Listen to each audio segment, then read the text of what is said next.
Hiyo everyone! Hiyo! Hi everyone! Welcome to the stream! We're back! Oh my god, I can't wait to finish this game. Okay, let me say what's on my mind. If I still remember the last part of our life. I think in the last part where I streamed 7 hours. What was I thinking? I streamed that game for 7 hours straight. Just reading and reading and reading.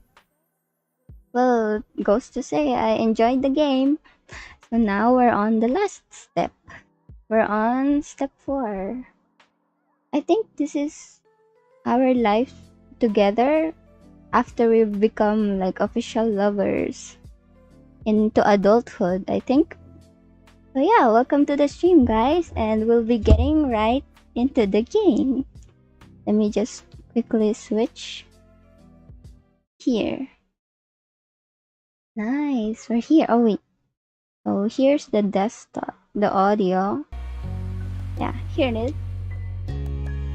Yeah, I think you guys can hear it now, right? Wait, let me lower the volume real quickly. There. Now it's okay. So yeah, let's continue this. I can't wait to see what happens. Okay, let me just quickly click continue. Okay, so wait. Yeah, so our feelings for Cove still hasn't changed from step 3, from part 3. We are still in direct love. Yeah, direct love. Nice. Okay. Play. Ready.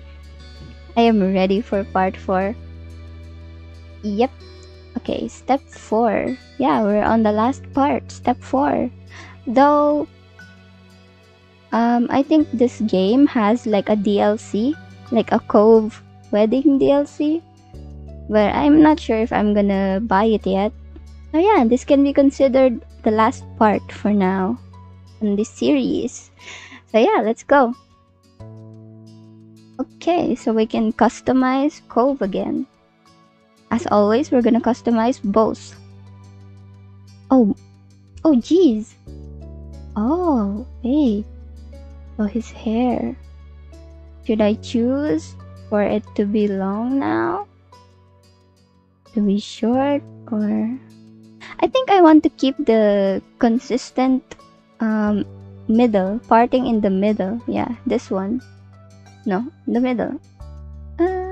Should be this one. I think this one's better. This is my idea of Cove's hair being mature. But yeah, with no glasses. Yes, we removed his glasses on step 2, I think. Yeah, I think I removed his glasses on step 2. So no earrings. Wait, earrings. No earrings. No tattoos. Oh, slim. Slim or buff? I prefer him slim. And let's customize his clothes. The first one is the casual one. Let's see. Casual. I think I like this one. For his pants. As always, I would like to bring out his hair color. So we're gonna choose clothes that would bring out his green hair color. I think this one's better. Oh, this one is armbands, huh? I think wait, what?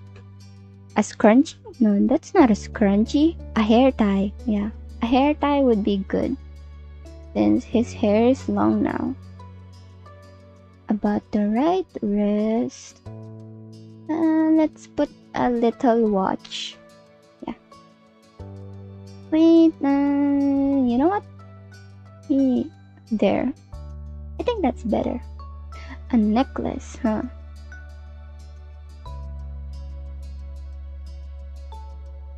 I think I've heard this somewhere before.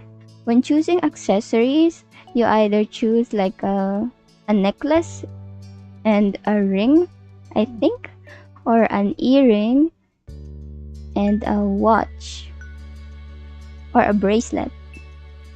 It's either that. If you're so for example, if you want to like add an earring, so you have to add an accessory for your wrists, not your hands. I think that's how it goes, or was it the other way around? Yeah, but definitely not a bracelet and a ring though. Not that one. Or not choose a necklace or an earring. Let's I think this is better. No. You know what? I'm gonna choose this necklace. And so casual. Sunglasses. Hey. Oh. Okay. I like this one. He looks just like Mr. Cliff. He looked just like Mr. Cliff. Yeah, I think this is good. Yeah, I'm going with this. We're not gonna dilly-dally anymore. And sporty. No, I'm still gonna choose mixed. Warm and mixed. Yep. Nice. Oh, what is Cove's initiative for step 4? I think I picked high on the third part, so I'm just gonna pick high again. Wait, if you guys don't know the initiative, if it's low, we can choose if we're gonna make the first move, or we can choose to refuse if Cove makes the first move. In middle initiative, some we can't choose some of the things that we can't refuse some of the affection things like hugging, kissing that Cove does, but we can also choose. It's like an in-between if it's middle initiative. And if it's high, it's all up to Cove to make the move. Yes. So I think I picked high in the last one, so I choose high again in this part, in the last part. So yeah. So this is the narration for before step 4.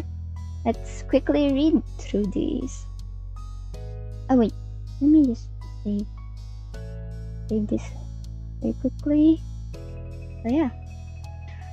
And so your days growing up in the loving cradle of Sunset Bird came to an end. In the years that passed since graduation, you'd moved out of your childhood home and made your way into the world. Okay, so in the step 3, we were about to be a college student. So this step 4, we passed graduation. This is just a narration, guys, because as I said before in the last streams, this game's dialogue, the setting is after some time has passed. In step 1, I think it was a summer on our first meeting with Cove. In step 2, it was summer vacation again after high school. No, before high school. After middle school, before high school. So in step 3, it's summer vacation again after high school, before college. So this step 4, we're after college. Yeah, we're after college. And before adulthood? No. I think this is gonna be in between, when we're adults now. Let's see. So it said you. Oh. Wait. We can choose to live with Cove? Oh, of course I'm gonna pick that. We're lovers now. Okay. So live with Cove, his fish, and the pet you picked. So it's either Cove and his fish only, or Cove and another pet. If I chose to live with someone, yeah, I think I'm gonna pick a pet as well. So one only. A pet you pick. And you... Oh. Let's see. So are we gonna be working at a company or starting our own business? Our own business with Cove. If it was me, I would be definitely working at a fine company because I don't know how to create a business of my own. But I can also choose to co-own a business with Cove though. Let's see. I think it would be fun to co-own a business with Cove. Yeah, I'm gonna pick this one. So I think we're gonna choose the place here. Oh wait, the industry. So we co-owned a business with Cove in the... Let's see.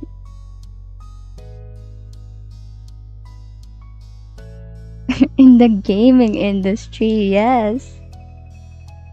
Okay, your family members went through the same kinds of leaps into independence. Liz, our sister, and Lee, our cousin, both eventually earned degrees and started fantastic careers in new towns. But your mom's and Cove's father still lived on the same street as they had for all those years before. It was comforting to you that there were some things that remained in the old neighborhood. Okay, so Mr. Cliff, Holden, Cove's father, and mom and mommy still lived on the same Sunset Burn. Okay. And despite the ever-changing reality of your adult life, your friends were still your friends. Though, of course, things weren't exactly the same for them either. Very recently, Terry publicly came out as a man and switched the spelling of his name to use a Y instead of an I. Oh, Terry, was it the African American one, right? With the ginger hair. I think so. He also confessed his love for Miranda, which she excitedly reciprocated. They moved in together recently in the city out past Sunset Bird. Aw, that's cute. Oh wait, let me just... There, I picked the live chat. Derek was as busy as always, but doing well. He always made an effort to keep in touch, and you even saw each other in person occasionally. Okay, so Derek was one of our friends from step 2. One person who did disappear into the shuffle of your memories inside your mind was Baxter. After his vacation in Sunset Bird 1 year, he was just gone. Also, Baxter. Oh, that daddy voice in step 3. I see. Oh, we didn't get to see him again, huh? After his vacation. Okay. That was a loss you felt. Yep, it was a loss to not hear that voice anymore. But I think there's a DLC again for Baxter. And for Derek as well. You can buy those if you guys ever, want to play this game for yourselves. You can buy that Baxter and Derek's DLC. Just like Cove. Cove's DLC is free. So yeah. Okay, let's continue. And then there's what came of the sad little boy you grew up with, Cove Holden. Okay, your deep affection for him was something that continued to last unabated over the years. Okay. Oh, and the two of you got engaged. Yes. And the two of you got engaged. He was your fiancé. The past years were certainly busy. You'll never forget the moment the love you had for one another was let out in the open. Cove wore an engagement ring. You wore an engagement ring. However, of course, we're gonna buy engagement rings to signify our relationship. And the ring Cove wore looked like... Oh, so this is gonna be Cove's ring, huh? I have no idea how a guy's engagement ring look like. I think for the girl, right? For the... No, I think it's okay. I think it's okay for a guy to wear a diamond on his ring. Yeah, I think so. I'm gonna choose this one, the default one. The band material gold. Change color. Oh, silver gold. Silver or gold? I like the silver one. Yeah, I like the silver one. Okay, so I chose the silver engagement ring. Okay, he'd truly thrive in his continued efforts of cultivating loving and supportive relationships with his family and friends. You couldn't say his personality had changed exactly, instead it became more refined. Cove was a warm, inviting, considerate man who took the lessons he'd learned over the years to treat the people around him with patience and understanding. When Cove eventually developed a picture of the future he wanted to have as an adult, it made perfect sense to you based on his interests. Cove got a 2-year degree. He worked with you in your shared business, naturally, and worked part-time at Orca, helping educate the public on ocean conservation and participating in shore restoration efforts. As an adult, Cove was also able to recognize and have diagnosed that he was on the autism spectrum. Oh, I see. It was something that hadn't been noticed by his doctors as a child, but he was still the same Cove he always was to you, and he was just glad to understand himself better. It thrilled you to see how happy and successful he'd grown up to be. Aww. On the whole, life continued its steady beat forward, and you all went with it down the paths you chose. It was strange and wonderful. But no matter how old you got, how far you roamed, or how long you were away, the home you had in Sunset Bird still called you back eventually. So I'm guessing this part is gonna be us visiting back our hometown, Sunset Cove, after some time as an adult after college. Okay, wait, let me just quickly save this. Again, I apologize everyone for overwriting my save. This is just how I am. Okay, wait, it's just a little water break.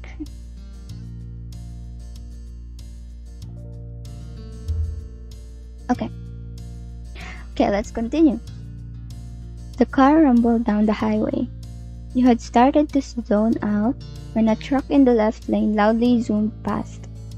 Your driver didn't remark on it, just like anything else in the strip. You went back to staring out the window, letting the scenery pass you by. You did appreciate the spacious backseat of your ride. Wait, it's only me? Spacious backseat. You hadn't known exactly when you would be coming in, so you had decided to use a ride app rather than ask your moms to pick you up. It had turned out to be a convenient choice. You looked forward to surprising your parents at the door. You smiled at the thought of their faces lighting up. Luckily, this hadn't been that big of a trip to you. You lived close enough that the travel hadn't turned out into a big production.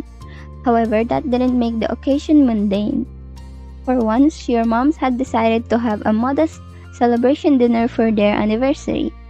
They're still together, nice. Okay, unlike when you were growing up and they preferred not to make a big deal out of it, this year they were comfortable having a party. As time went on, they had found being the center of attention easier to handle. You were happy to see it. With this going on, there was no way that either you or Liz or miss your mom's anniversary. Both of you made plans to come back home for it. You didn't hear from Liz about her exact schedule, but you hadn't shared yours either. So we're both gonna surprise our moms, by coming home unannounced. Nice. It reminded you of when you were kids and both knew to show up for dinner but didn't keep each other in the loop for each other's pre-dinner plans. This was the same concept after all. Some things stayed the same, and yet it was definitely different from when you would see your sister every day and knew sort of what she was doing, anyways, from osmosis. Today you had no idea. Things were always changing. You mused on how, at times, it was hard to believe you didn't live with your parents anymore, and yet you also couldn't imagine going back and living as a kid under their rules. The rest of the drive flew by. Your silent driver provided a smooth ride. No sharp turns or hard stops jostled you out of your own head. Your thoughts turned from introspective to observant. The landscape passing by became more and more familiar. You frequently recognized the landmarks that dotted the area. A grin came to your face as you passed by the now entering sign for Sunset Bird. Excitement built within you. You were really here. You were doing this. Your driver turned off on a street and you realized that their map program was taking you the way home that map preferred. You usually would have used the other side street to pass by the beach. In no time at all, the car had gone through the whole town and pulled in front of your mom's condo. The car slowed to a stop and parked. With the buzz of the highway gone, you realized that you could hear the familiar sound of waves. The air smelled like salt and a rush of childhood memories flooded back. You started to gather your things and humming to yourself once more about how happy your moms would be to see you. After that, you'd notify everyone else that you'd made the trip safely. You pulled over your suitcase from the other seat and yanked your bag from down near your feet. You startled at the sudden sound of tapping on the glass. It caused you to pause. Did you really hear what you thought you did? Oh, someone was tapping by the window. I wonder who could it be? Is it Mom? Is it Cove? I don't know. Let's continue. You weren't entirely sure because you soon heard something else. The window on the opposite side of the car rolling down. It's Cove. It's definitely Cove. Okay, it confused you until you put it together that despite the driver's silence, you weren't actually alone in this car. The driver must have pressed the button. Someone had to be there. You turned your head to face the now open window. It's Cove! It's Cove! Cove! Oh my god! Oh Jesus! Oh my god, my neck! My neck! Wait! You guys didn't see that, okay? You guys just didn't see my neck popping off. Okay, let's continue. Oh, he looks so cute! Look at it! Look at it! Okay. There he was, leaning his arms across the window. Your fiancé, Cove Holden. He beamed at you with one of his precious open smiles. Patricia! Yo! It's Pachi! What a surprise this is! I didn't expect to see you in this neighborhood. He was joking, of course. Seeing your expression, he decided to push it further. It's not like I've been waiting for you out here all morning or anything. Oh, so you expected me to come, huh? I thought it was a surprise. Okay, let's see. Yeah, let's Cove. My expression exactly. Cove. Just scream out his name. At the sound of his name, he burst out laughing and grinned winningly. He then gripped the top of the car door and pushed half of his torso through the opening. That was enough to make the driver break their silence with a sharp hey. Cove did not seem to notice and continued climbing in through the window. He pushed one down in the middle seat to prop his dangling body up. What an unusual way to go inside the car.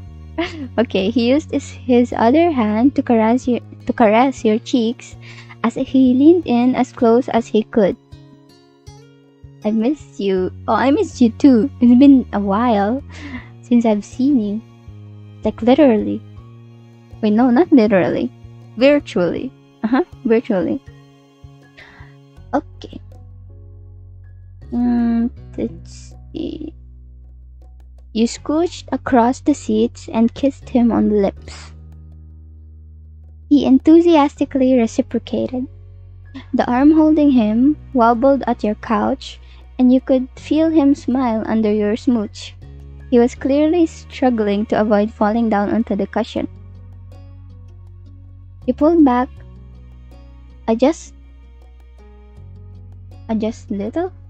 you pulled back just a little to get a better view of his face.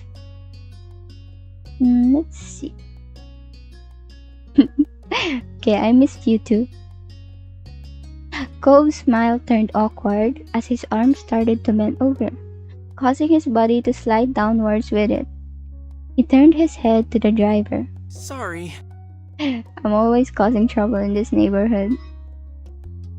Cove shifted around some more and squirmed back the way he came. After he had successfully pushed off the window and landed on the pavement with a thump, you opened your car door. You threaded your arms through the various straps of your bags and climbed up. Cove took a few long strides around the back of the car and quickly met you on your side. Cove stood in front of you, and it struck you that the two of you were back in Sunset Bird, reunited once again on this street.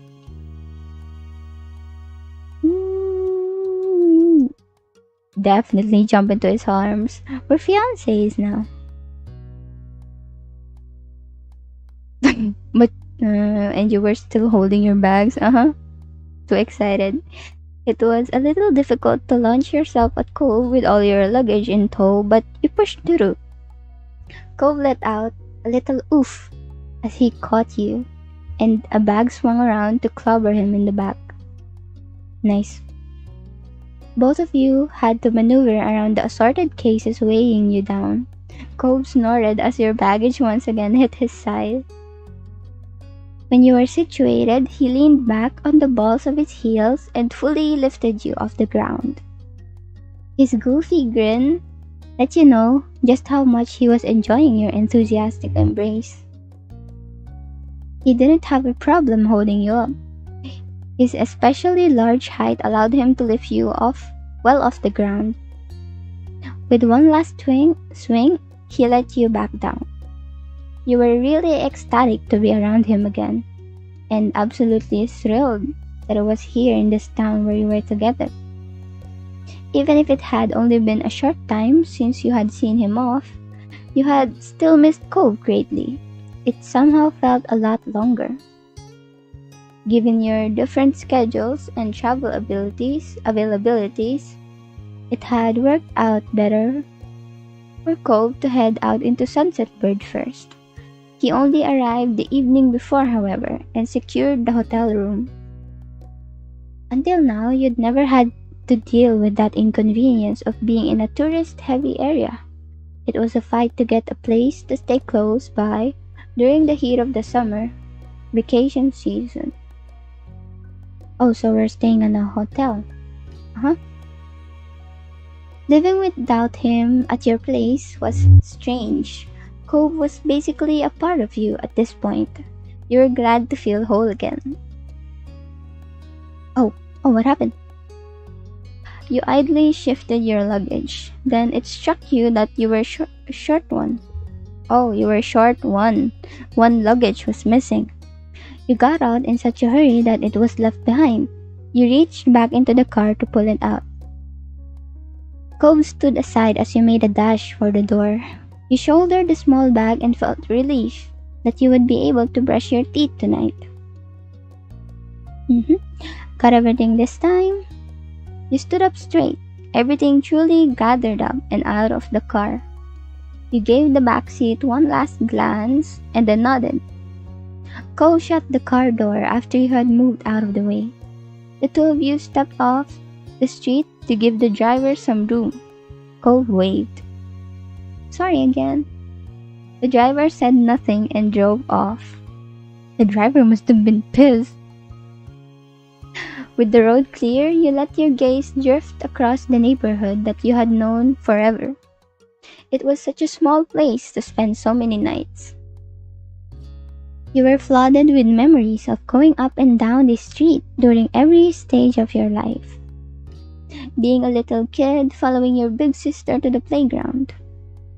Becoming a teen and staying out later. And growing into an adult who left their parents' house behind to be independent. You could feel the summer sun on your skin from all the times you headed out to the beach. You saw the same surroundings that you as a young adult did when leaving home. It was hard to quantify the amount of history you had here. And now you were back.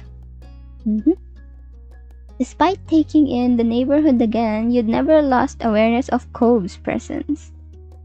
From the corner of your eye, seeing him, there was a very familiar sight as well. So many of your memories included him.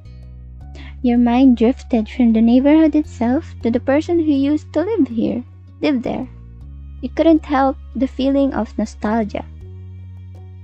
You still remembered his face, his voice, the scar on his arm from days long gone. He had changed so much since you had first met him. Yet even with those changes, he was always recognizable. Yeah, because of his hair. He was familiar like the sky was, in the way you knew the sea. Every day they may appear different, but they're still an inextricable part of life. It was the world, with help from Mr. Holden and his ill-thought $20 bill, that brought you together to begin with. But the two of you had chosen each other. You had never let your interactions fade. You had decided to nurture your relationship into what it was. And you would continue to keep Cove close into all the rest of your adult years. He was the love of your life, your wonderful fiancé.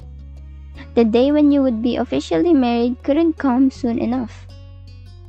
I hope I can buy the wedding DLC though. I might play it in the future. Okay. He was the one you wanted to keep spending year after year with, as you'd done for years before this. It would be impossible to imagine life without him. Cove noticed you staring at him after a while and smiled, with his eyebrows rising in curiosity. He was very transparent in his question if there was something you wanted to say. You shook your head and returned him a soft expression. You'd let yourself get carried away in tide of memories, but now it was time to focus on the present. No time like now, let's go see my moms. Yes. How are they? How are my mamas? Cove nodded and then pointed at all your luggage bundled around your legs. Can I help with any of that? Of course. Yeah, thank you. You gratefully passed him a bag. It was a lot easier to balance everything with that out of the way. He used both hands to take hold of the one piece of luggage and stood tall, pleased to be able to provide his assistance. The bag situation resolved, the two of you strolled over to the Hikare residence's door. You started to pat your pockets instinctively, only to realize that you no longer carried a key to the house. Your eyes scanned the entryway, a little lost, only to spy the doorbell. The thought of having to ring it felt super weird. As you pressed the inconveniently placed button on the side wall, you remembered that no matter how much this place would always be a home to you, it wasn't where you lived. Being back here was like putting on a uniform after you quit the store where it came from. It had remained the same, but your circumstance had changed. Cove shifted on his feet awkwardly, obviously also thrown about you being stuck out here, keyless. You heard muffled voices and shuffling around from inside. Your heartbeat sped up in anticipation.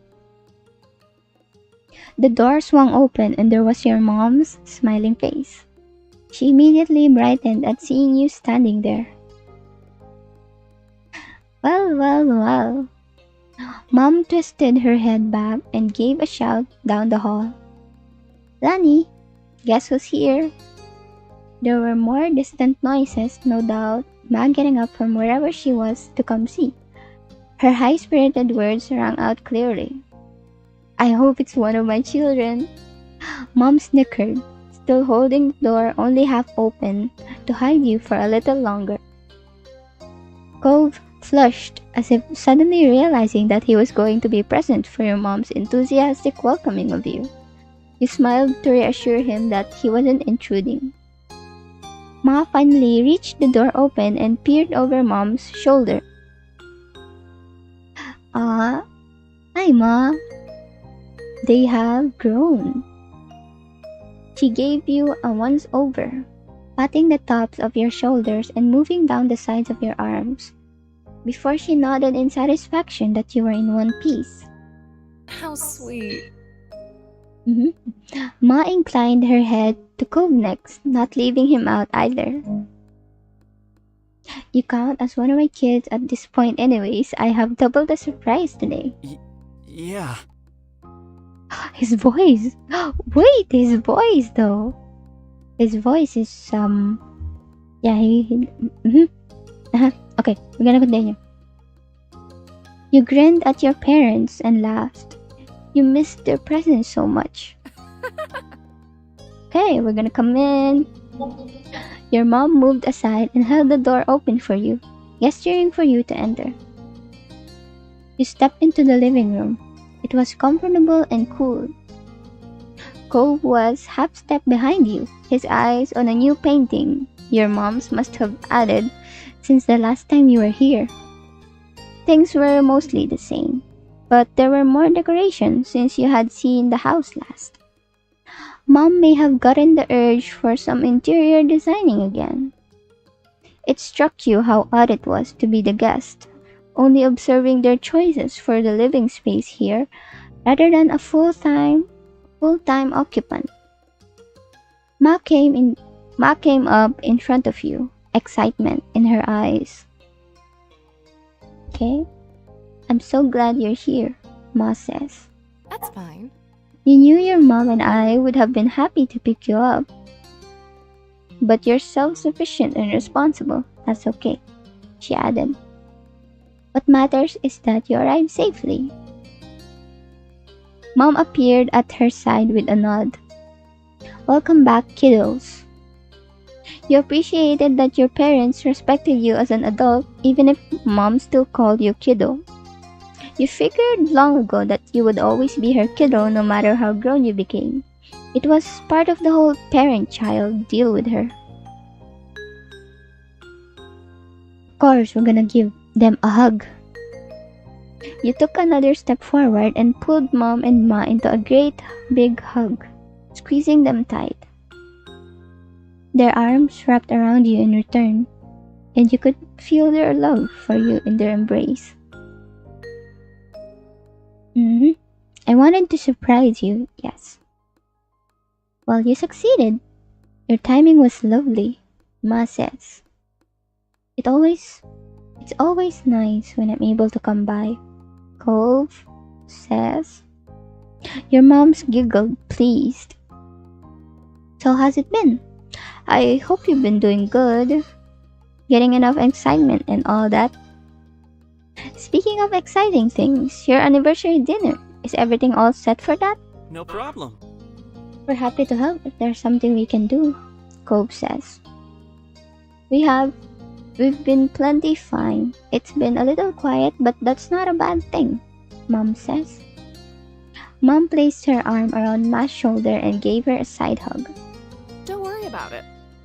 Okay, we're just planning to eat outside, okay? Which kind of funny thing to say about a pretty fancy country club. Okay, we're eating out. The biggest issue has just been making sure everyone could make it for the day. Speaking of which, Liz will be arriving tonight. We're planning on picking her up later. I guess Liz isn't as grown up as Pachi. Mom snickered at her own joke and Ma lightly elbowed her with a barely hidden grin. Shush. As I was saying, we could drop you off wherever you're staying if you don't mind waiting for that. I'm sorry, there's no space. Not space? There's no space for you in this house. It's gotten crowded in those old rooms since you and Liz moved out. I don't know where all this stuff keeps coming from. They must have made our room into a storage. A storage room, yes. Okay. Sure you don't, Pamela. It's okay. Cove already has a hotel room I'm gonna be staying in anyway. Cove sent you some pictures of the place where he arrived. Stylish and roomy, it seemed very nice. It was a room with a single king bed. Yes. He'd claimed that the bed was comfortable, so you had high hopes about that. Though, mostly you were looking forward to having him next to you as you slept once again. Your mom smiled, relieved. Kyra's already here, isn't she? She directed her question at Cove. He bobbed his head a bit to go along with his reply. Yeah, I heard she made it. She's gonna be staying with Dad while she's in town. Oh? Have you gone over and said hello yet? Cove chuckled self-consciously, and this time he shook his head. You raised an eyebrow since you had figured he would have taken the chance while waiting for you. Not yet. I should go do that now. I just wanted Pachi to be there too. He caught your eyes with an adoring smile. Mom laughed at that, no doubt thinking that Cove was sweet but ridiculous. Nice. Cove awkwardly rubbed his arm and shifted on his feet, looking all too much like he did as a kid. So? Do you want to go over my house now? To my house now. Okay, we're going next door. No, we're going across the house. That's a good idea. We won't be leaving until late evening. Yeah, let's go for it. Cove perked back up, excited once more. We'll keep an eye out on your things while you're out. There's no reason to be carrying all that around. You set down your bags in the living room, tucked into a corner where they wouldn't be in the way. Cove helped. Your moms waved at the two of you. Your moms waved the two of you off as you walked back to the entranceway. Thanks, see you soon. You waved back and opened the front door for Cove. With that, you were on your way to see Cove's family next. Okay.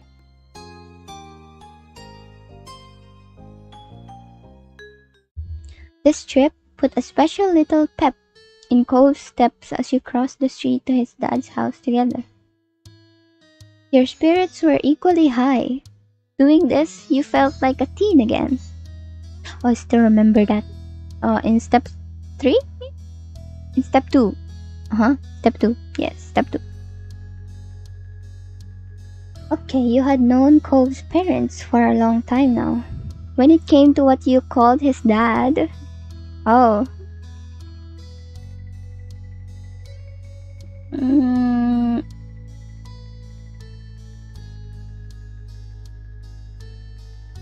you still stuck with the familiar classic, Mr. Holden, or you'd been waiting for the right time to call him Dad. You felt that could be now. I mean, we are fiancés. It should be fine to call him Dad now, right? Yeah. I'm gonna pick this one. Your cheeks warmed. This had been on your mind for a while now, since you'd gotten engaged to his son, and you knew in your heart that this might be the perfect time. For his mom,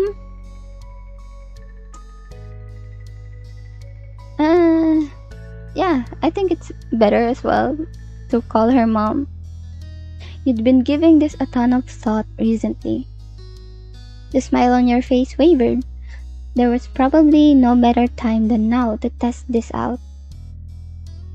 Okay, I'm gonna try to call them mom and dad. I'm gonna try to call my fiance's parents mom and dad. Silently, you hope that she would be okay with it. If not, that wouldn't change how much you considered her another mom in your heart. Cove hopped up to the front door and didn't bother knocking. He twisted the knob and swung it open. With a grin, Cove gave you a gratified thumbs up. You shook your head in disapproval, but you both knew that you hypocritically supported his behavior. Hypocritically? Hypocritically. Probably hypocritically. Your dad is lucky we aren't criminals. He brushed your comment aside and went right into his old home. Cliff was there, standing in his kitchen and babysitting a pan on the stove. See, they look a little bit alike now. Yeah, they look alike. No, really.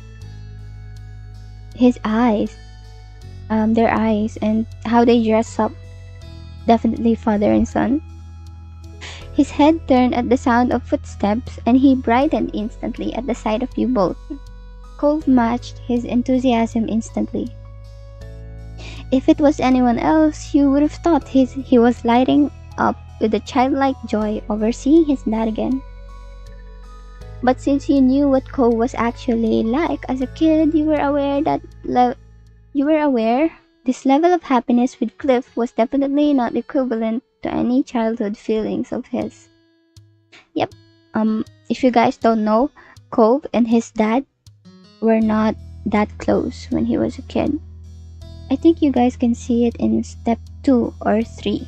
Step 1, 2, or 3. But definitely step 1. Yeah, they call each other Cliff, what? Cliff gracelessly pushed what he was cooking to a different burner and flipped off the heat. He rushed over to you both. Cove flew forward and met him halfway in a hug. Cove squished his eyes shut and held his dad in a tight hug. Cliff soothingly rubbed his son's back. The more of an adult Cove became, the more he turned into a big daddy's boy, it seemed. Missed you. I missed you too. They're so cute together. Such a sweet father and son relationship. It was sweet, and teasing aside, it was wonderful to see them at this place in their relationship after years of struggling to connect. When the hug broke, Cliff hooked an arm around his son's neck. He let out a deep laugh. I still can't believe you outgrew me. Oh yeah, Cove is taller now. If you guys... Oh, you guys can see the whole thing, but yes. Okay. I really thought that on him. I had that on him after he graduated from high school, but then he had to keep going. Yes, he just had to keep growing, huh? Chuckling, he shook his fist in mock anger. Cove ducked his head and laughed in kind. Cove's cheeks turned pink and he averted his eyes. He was becoming bashful, so you knew he had more he wanted to say. Cove softly added, That's... But I was raised very well. Ah. His dad's expression instantly crumbled with emotion. He sniffled. Cove put an arm around him too and tugged him into a side hug. You observed their little reunion fondly, happy to let them enjoy their moment. They were a perfect pair of sentimentality. Oh, Cove's face! He still hasn't changed. It's the same face from he was a teen. Cliff eventually turned his attention to you. Hey. So great to see me. He pulled away from Cove and approached you with a little wave. He was back to his cheery self. Hi, Dad. Okay, we're gonna do this. We're gonna call him Dad. He's our father's. No, he's our fiance's dad. So it should be okay to call him Dad. Hi, Dad. Hi, Dad, and then hug. You went to him with your arms extended, and he immediately pulled you into a big hug. He smelled like spices from the kitchen and the sunscreen he used to slather Cove in as a kid. Sighing happily, you momentarily felt at home, but you noticed that his whole body was rigid. He had noticed what you called him. You called him Dad. Then a loud gasp escaped Cliff. You glanced over at Cove for his reaction. He grinned sweetly with misted eyes. Dad? Yes, I called you Dad. You're my fiance's dad, so I'm gonna call you Dad as well. Of course. It's not a problem, right? Who else would you be? Cliff placed his hands on your shoulders. The sudden weight of them jolted you away from your thoughts. I'm so glad. Overwhelmed with emotion, his voice squeaked at first, but he barely noticed. He was beaming with joy. I would love to be your dad. Nice. Come and see. I'm gonna pick this one. You're the best dad I could ask for. Really? You don't have to say that. His voice choked up with emotion, and you noticed there were a very few stray tears bubbling up in his eyes. Nodding, you felt emotional yourself. I mean it. Thanks, Dad. Grinning, Cliff reached out and shook Cove's forearm. Cove didn't move, but he did watch him completely baffled. Did you hear that, bud? I'm Dad now, Cliff says. Cove snorted, unable to stop himself from teasing his father just a little. You already were a dad. True, but now I get to instill my dad wisdom in more than just your noggin. Giddy, you couldn't be happier with your decision. You knew the two men in front of you were part of your important family. Cliff cleared his throat, pulling attention to himself. He crossed his arms. But before we get too carried away, it's not a real reunion yet. Kyra's still in the guest suite. I'll go get her. Kyra was here already. Okay. He eagerly bolted down the hall, and you could hear every step he took. He ended with a distinct knock. Kyra, they're here. It was only seconds before there was a sound of the door being yanked open. Nice, yanked. The pounding of feet hitting the wood floor grew even louder this time. My baby. Oh, Wait. Is she wearing the same hairstyle? No. I think when we first met her, she had long, straight green hair. And then in step 2, she still had the same. Step 3, I think she had like a curly one. And step 4, now it's a curly with like a little tied up from the sides. Okay, let's continue. Next to you, Cove let out a nervous laugh. His parents entered the living room, and Kyra stretched her arms out wide and when she spotted you both. Cove went to her easily.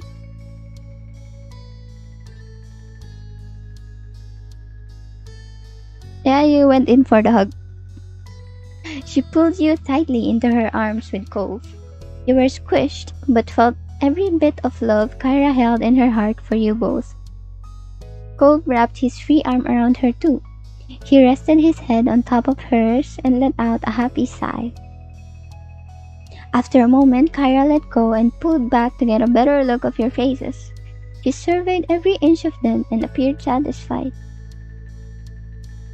You're both looking well. That's wonderful. and just what I like to see. Thanks. Mhm. You look great too, Mom. I'm gonna call her Mom as well. One day I'll soon let you in on. Wait. Both of her hands flew to her mouth, and the stunned look in Kyra's eyes quickly melted into affection. Slowly, her hands lowered, revealing the biggest smile you'd ever seen on her face. You heard me, Mom. It's fine, isn't it? It is okay. I'd be the luckiest lady to have you as another beautiful baby. Aww. Let's see. I'm so glad. You're glad? I'm over the moon. Kyra shook with an elated laugh, and you felt a wave of relief. Her mouth curved into a cheery grin. Cheeky, huh? That's the same thing. Well, it's official. Patchy is our kid now. He turned to Kyra with 2 thumbs up. She giggled. We've had plenty of practice with the first one. I think we'll do a great job the second time. Patricia's already spent most of her childhood dealing with your parenting. You can't pretend this is a fresh start now. She already knows. His dad shrugged in agreement. Cove wasn't wrong, but that didn't stop the rumble of laughter resounding in his dad's chest. Kyra clapped her hands together, still thrilled with the news. So, you put your hands on your hips, your gaze sliding from one to the other. How have you been both doing since I last saw you? Any good stories? Kyra gave a nod to Cliff to go first. Cheerfully, he waved a hand. No worries. Oh, same old, same old. Still got the shop, still got my friends and family, of course. And still, the most exciting thing around here is seeing who will rent that one free condo. Oh yeah! Since, if you guys don't know, that one free condo that they're talking about is the one where the mean grandparents, the mean the mean old couple lived in step 1 and step 2. In step 3, it was Baxter who moved in there because the couple couldn't go rent the free condo anymore, the free condo. So in step 4, in this one, since you guys heard earlier that Baxter didn't come back, I also wonder who's gonna be renting that one free condo. Kyra says, incredible. I always knew you were such a snorer. They snickered and you couldn't help but peek at Cove. He rolled his eyes dramatically, drawing out a few giggles from you. But the whole time there was still a happy smile fixed on his face. Well, for me, things have been good. I've gotten a lot of interesting assignments lately, Kyra says. Oh, I recently went to Seattle and Kyra twirled a strand of her hair shyly and her mouth curved into a grin. Whatever she was thinking about, it made her happy. Things have been going well with that guy from work, but it's a little early to bring him all the way out to California to meet the family. Cove crossed his arms. He and his dad nodded. It was clear she appreciated the acceptance from her 2 boys. That's great. Kyra perked up at your reaction. She was clearly blah blah blah. Okay, she was clearly grateful for your approval as well. So that's us. Do you two have plans for your first day back? Cliff asks us.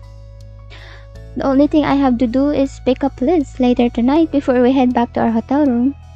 Great. He suddenly looked over his shoulder, his eyebrows pushed together. I'm glad you're here, but I just remembered that I was in the middle of cooking something. Only a small cackle escaped you while you fought off the giant grin taking over your face. Meanwhile, Cove erupted into laughter that had his dad shaking his head. That's fine, Dad. Go salvage what you can. I think it'd be pretty nice to explore the old neighborhood for a while. Anyway, since we've got time. Look at him smiling over there. Look at him. He's so cute. Cove directed the last part to you as he spoke, hoping that you'd want to go with him. You nodded automatically. You were already looking forward to it. That's a perfect idea. Makes sense. Mm-hmm. I'll hang back here so I won't be a third wheel. And someone's gotta keep an eye on Cliff before he catches the whole kitchen on fire. Ma'am, you're not a third wheel. Oh, Mom. Mom, you're not a third wheel. Cove stiffly stuck his arms against his side like a little child. A small smirk tugged at Kyra's mouth. She winked. You know what I mean. Have a good walk. I'll see you both later, Cliff says. Cheerily, Cliff waved before going back to his cooking. Cove smiled warmly. Bye. We'll be back. Bye. Okay. Let me go that and yeah, I think it's necessary to have breaks in reading this. What? I've been live for an hour? Huh? What? Huh? Eh? I didn't even notice the time. What? Oh well, that's fine. Okay, let me just take a little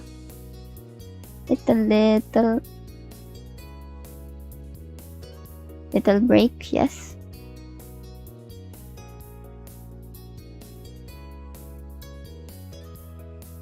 Okay. Okay, I think we can continue. Okay. See. Wait, have I read this? No, I haven't. Okay, Cove trailed behind you as you walk into the welcoming summer sun. He stopped, closing his eyes to stretch his arms in the warm rays. Satisfied, Cove gave you a bent smile and dropped down low to the ground. You knew that this was your chance at a piggyback ride. Cove silently waited for your answer. Your mouth curved into a mischievous grin. You read my mind. Cove hummed in agreement while you climbed onto his back. When you both had a secure grip, he stood up. The movement bounced you more than usual. Chuckling into Cove's hair, you were pleased to enjoy another afternoon of your favorite mode of transportation, the piggyback ride. Under your hand, you could feel the vibrations of laughter in Cove's chest. Okay, let's go. Naturally, you found yourself heading down the road towards the beach. Your spirits rose even higher as you strolled across the sand, heading for the shopping district. Arriving, you wove past tourists who were taking in the sights for the very first time. Being a local was a badge of honor you wore proudly. You usually walk past the shops. Over the years, some had closed down, but many of the stalls were still exactly the same as they were when you were little. Cove snapped his head as far as it could to go to one side, so dramatically you couldn't have missed it. Something clearly caught his eye, but you couldn't see it. Please? There's a pretzel stand open today.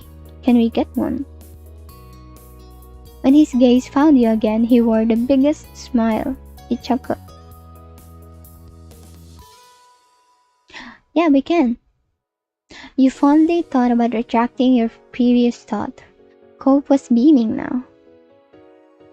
You're gonna get the one that comes with the little frosting cup, aren't you? That's right. After that, you both happily made your way over, being pulled in faster by the delicious aroma of the stall. A pretzel stand, huh? Some pretzels. It'll be so delicious. With that, You changed course to the pretzel stand for a snack break. Cove was very pleased by the morsel he picked up and what was good to see. And that was good to see. The sun arched across the sky as you went up and down the road as a pair. By the time you returned to the beach, day was beginning to fade into night. Cove kicked his shoes off, tossing them into the sand. He wanted to get his feet wet in the waves as fast as possible. You joined him, of course. In seconds you had your feet free and your shoes abandoned in the sand. You kept going until you were ankle deep in the water. Cove sighed contentedly. You followed his line of sight to the setting sun, painting the sky with hues of orange and pink. It really feels like summer now, Cove says. He wore a bent smile when he turned to you. The light illuminated like a halo behind him, and the sight took your breath away. In fact, it's hard to think of anything that feels more perfectly summer than moments exactly like this. Being here at Sunset Bird with you. Man, I'm so glad we were able to come visit. I do like our living situation now over just being neighbors, but still. Agreeing with Cove, you made an okay sign with one hand. You felt your heart flutter in your chest. Your smile quickly stretched ear to ear. Let's see. I'm happy too.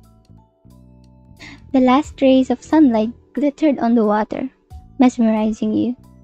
You couldn't help but feel like this was exactly where you both belonged right now. Cove murmured quietly, losing himself in his thoughts again. Shortly after, you saw his hand shoot down into the sand. He stood straight back up with a lopsided smile and got to work brushing the sand off his prize. You knew without a single word. I keep stumbling my words. I apologize, everyone. Okay. Cove found a new shell for your collection.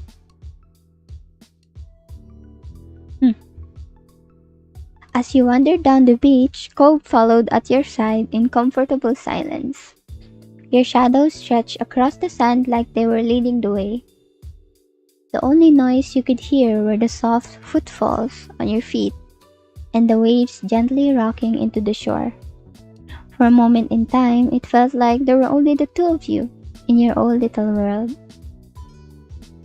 Eventually, the bubble popped when you realized that your phone was going off. It was Ma, hoping that you were going to be back soon. Oh yeah, we were gonna pick up Liz, our sister. Curious, Cove's eyes slid down to your phone. You let your hand fall back down to your side. You let the phone pressed against the palm of your hand. It's Ma. She wants to know when we'll be there. Cove stretched the back of his neck and shook his head. His mouth twitched like he just had a funny thought. Dang, parents. Always trying to make us come home before it gets too dark. Let's see. There's no escape from curfew as long as we're in the neighborhood. In this neighborhood, at least. It's like we warped back into being little kids the moment we set foot at the entrance sign. Cove's nose crinkled in fake disgust, and you both burst into a fit of giggles. It'd be nice not to worry about bills again. Sometimes. After one last glance, you put your phone away again. Cove gave a small shrug. Ready? Yep. Let's go. Together, you left the beach, feeling the call of home pulling you forward. The both of you ran towards your mom's house, leaving the waves behind but welcoming the beginning of summer. Cove and you ran from up the beach, sand flying down your steps. Cove made it to the road first, but you managed to catch up to him by the time you reached the house. It wasn't exactly a race, and yet it also wasn't not a competition. Both of you were laughing by the time you bumbled down through your old front door together. You inhaled deeply and shouted loud enough to be heard anywhere in the house. "We're here!" Your moms were seated in the living room. Their eyes sparkled as they locked on you and your light dusting of sand. Hello. Mom leaned forward, eyebrows raised at your jubilant entrance. Ma sighed wistfully. Aww. Brings back memories. Cove chuckled shyly as he scratched the back of his head. "I hope we're not too late." "Nope, you're just in time, but you better start packing it up. Liz will be waiting." Ma nodded as she stood up from her seat. She lightly ran her fingers over her clothes to smooth out the wrinkles. It took you a second to remember where you had put your stuff. You needed to get it all in the car so you could get everything back to your hotel. "Can I help?" Cove asks. You shrugged and directed him to your bags. With Cove, your mom's, and yourself on the job, it only took one trip to the car to get everything. Cove firmly closed the trunk and you thanked everyone for their assistance. "Of course, kiddo. Come along, my family. Let's get in the car." She gave Cove a special look to make it clear that meant him. Cove climbed into the back seat with a decidedly touched expression on his face. You got in on the other side. When everyone was situated and buckled, the engine was started and Ma pulled out onto the street. You couldn't help but feel amused to be stuck in the back seat with Cove, your mom's driving you around. It really was like you were little kids again. Cole caught you staring at him and gave you a bent smile. He was probably on the same wavelength as you from the sheer mischief in it. There was some light chatting on the drive. No one brought up anything too deep, and it mostly became swapping jokey stories. The entire trip was marked by a heavy sense of anticipation. Everyone was ecstatic to see Liz and hear what she had been up to. Oh yeah, I wonder what Liz has been up to. When you neared the airport, Mom pulled out her phone to call Liz. Ma followed the signs to the correct pickup area and asked for you to shout if you saw your sister. "Yeah, Liz, we're at Wing B. There's a blue sign that says North America." Alright.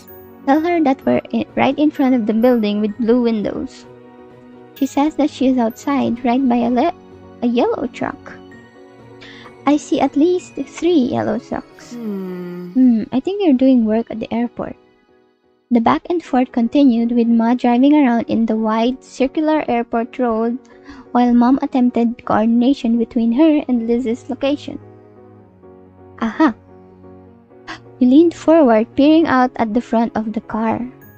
A tall, poised silhouette pulled a pale purple roll along suitcase behind her. It was definitely Liz. She waved to the car. Ma parked along the sidewalk next to her, and Mom put her phone away with a cheer. Mission accomplished, team.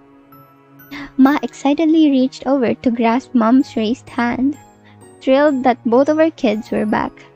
Good job. Liz came closer and yanked open the back door beside her. She popped her head into the car, her smile ornery despite how tired she appeared.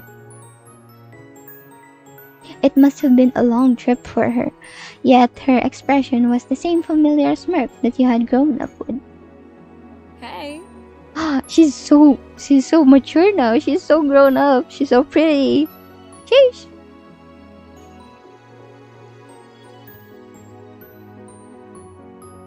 Can I just drink water? Just drank water. Okay. Oh, I am tempted to say this, but yeah, let's say welcome back. Thanks, you too. Let's see. Of course, we're gonna give a hug. You quickly unbuckle, then launch yourself at your sister. She wrapped her arms around you and squeezed. Well, hi to you too, kiddo. Hello, sweetie. It's nice to see that you're here. Hi, Elizabeth. Cove. He jokingly huffed at her. We're not children. Whatever you say, baby boy. She turned her gaze back into Mom and Ma. You really know how to make someone feel appreciated. Her spirits were high. You could tell she was just as happy to be here as everyone was to see her. She left the car door open but ducked out to walk around to the back of the car. She opened the trunk and lifted her luggage in. I'm gonna move your junk. I'll keep it in front of my bag so you can get it later. Ma's dropping you off first, right? Yes, but that's not junk. It's important, Cove says. Liz slammed the trunk closed without responding. Liz swung around to the open door. You noticed that her hair had a few flyaways, no doubt from a long day of traveling. She leaned against the frame of the car, giving you and Cove a significant look. I am not sitting in the middle, Liz says. I already had 5 hours of that nightmare on the flight. There's no way I'm getting in between the two of you. She must have had a rough flight. I mean, really, who would ever want to be the person pulling Cove Holden and Patricia Hikare apart? Cove hopped up indignantly again at her classic tease of your relationship. Liz continued along like she didn't notice. Look at this. Look at that smirk though. I don't care how you decide who's scooting. I figure you can fight it out somehow. Cole glanced over at you and shrugged. He unbuckled his seatbelt and moved to the middle. Let's see. Thanks, Cove. No problem. I'm almost disappointed it was too easy. It was so easy. I meant it when I said we weren't children anymore. I'm just the middle seat. It's just the middle seat. Liz shrugged, not losing any of her smugness. Keep telling yourself that and I'll keep taking the window seat. With the window seat open, Liz squished herself into the car and shut the door. When everyone was settled, Ma began to pull out. Let's go. Liz crossed her legs, compacting herself slightly. She braced most of her weight on the door behind her instead of sitting up straight. It gave her a little more room. Hopefully, we finish the journey. This car is almost as old as we are. Now. And it's still just as good as you are.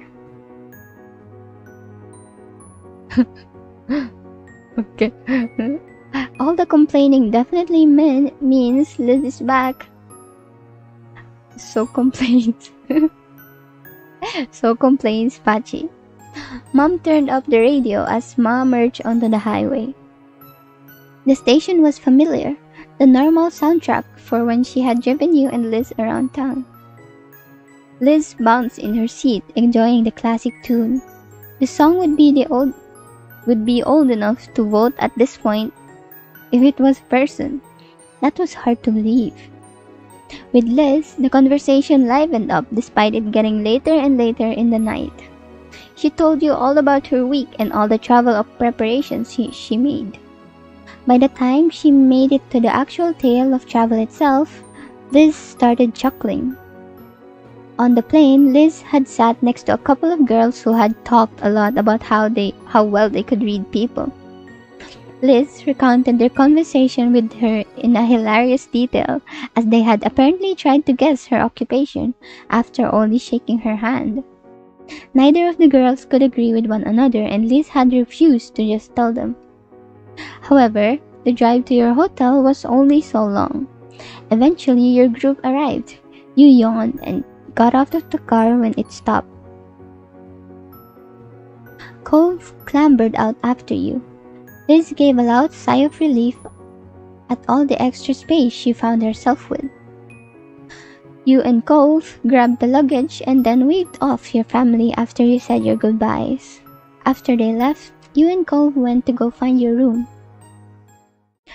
You scanned the key card to unlock your hotel room. It sounded out a soft beep and you turned the handle of the door. The door creaked open and you craned your head in to take a look. The first thing you noticed was a large king-sized bed in the middle of the room. It was a prim, modern-looking space. It seemed clean and smelled faintly like floral air freshener.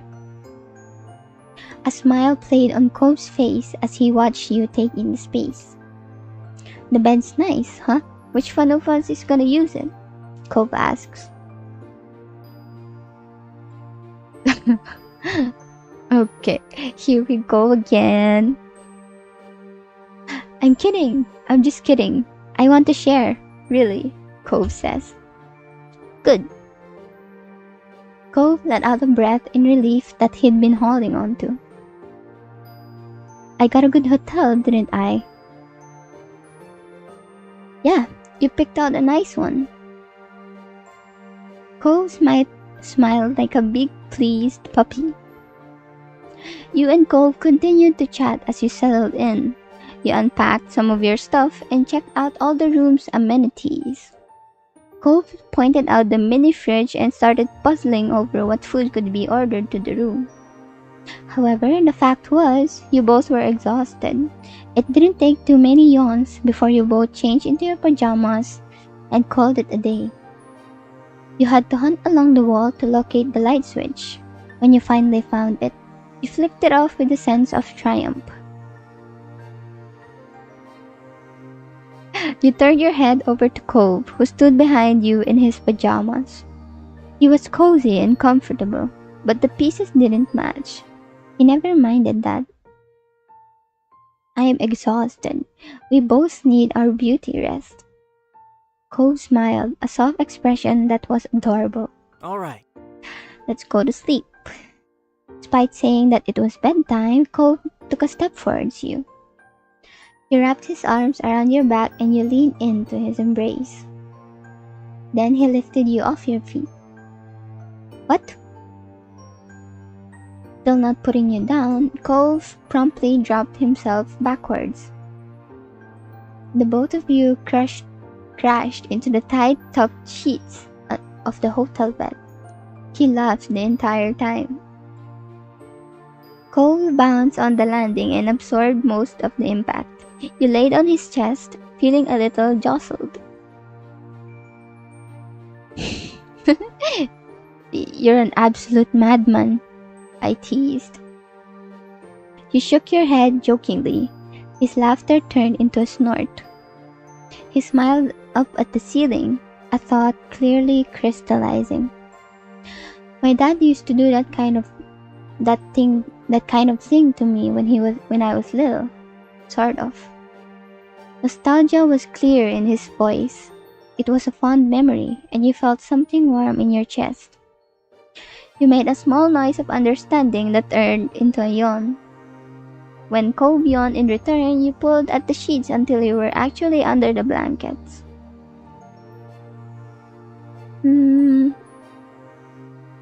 What? What is this statement? Okay, we're gonna say goodnight. Good night, Cove. Then you kissed his lips. Just a cheeky little kiss. You shifted yourself closer so that you could lean in. You kissed Cove and felt his lips perk into a smile before kissing you back, obviously enjoying his goodnight kiss. Cove wrapped his arms around you and snuggled next to you. He let out a contented breath. You reached out to hold Cove under one arm and then used your other hand to comb through his hair. The two of you relaxed into one another, and you knew neither of you would want to be anywhere else. I can't believe we're really here. You and Liz and everyone else are gonna be here in Sunset Burn again. Sunset Burn again. I was staring at all the scenery going by while we were driving here, and it honestly felt like we never left. He ran a hand down his face. I mean, in some ways it feels like it's been ages and everything's different. Some of that is definitely cause I'm staying at a hotel instead of being in my room at Dad's. But yeah. Let's see. It's exciting. Yeah, I would feel excited. Cove nodded. He understood completely. I'm looking... A yawn forced an interruption into the statement. Cove was undeterred. I'm looking forward to this. He tucked his head into your neck. You felt his lashes flutter close against your skin. Yeah, I can't wait. See you tomorrow. His words were a whisper you barely heard. It might not have even been that exactly. You might have just been guessing. Cole was always had a habit of mumbling. It was okay either way. Whether you heard it or not, thought you'd heard, or only thought you'd heard. The sentiment was true regardless. Cove would see you tomorrow when he opened his eyes and the sunlight returned to your hometown of Sunset Bird. You comfortably drifted off to sleep and eagerly awaited seeing Cove tomorrow as well. Okay, just quickly save this.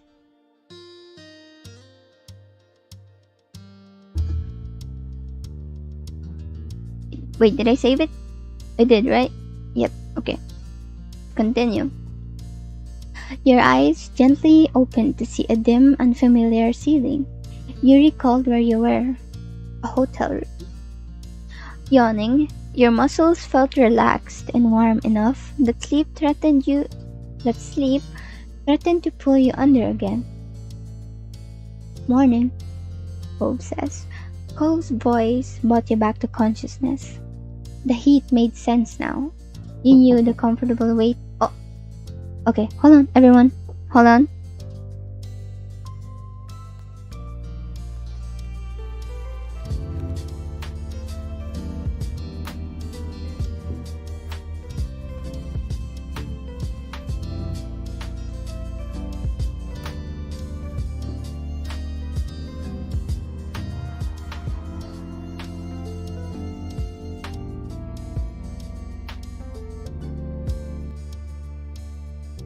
Hello, I'm back. Hi, hello, everyone. Okay, I apologize for the interruption. Somebody came knocking. But yeah, let's continue. Okay. Cove's voice brought you back to consciousness. The heat made sense now. You knew the comfortable weight against you was your fiancé. His arm was draped around you, and his fingers were lightly drawing shapes on your pajamas. You twisted over to face him fully. Morning, sleepyhead. Cove raised an eyebrow. His index finger drew a question mark across your back, pulling a giggle out of you. You knew what I meant. Have you been up long? You hooked your heel around his calf and trailed up to the space behind his knee. He hummed contentedly. Not too long. Squeeze, snuggle. Let's see. You played with his hair dozily. I like this one. You buried your fingers into his many strands of pale green hair.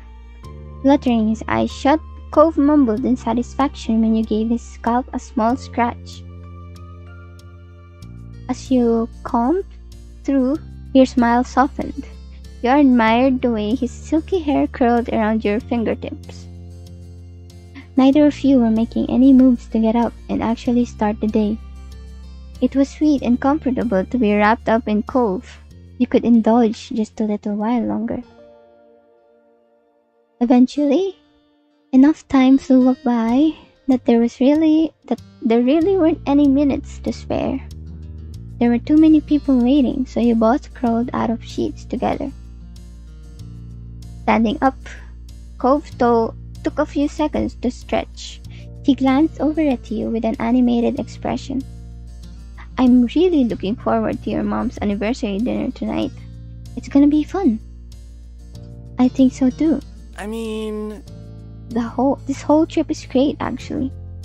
Being here with everybody is like having another chance at being a kid. We can do all the stuff we used to and all the things we never did but wanted to. Let's see. Sunset Bird won't know what hit it.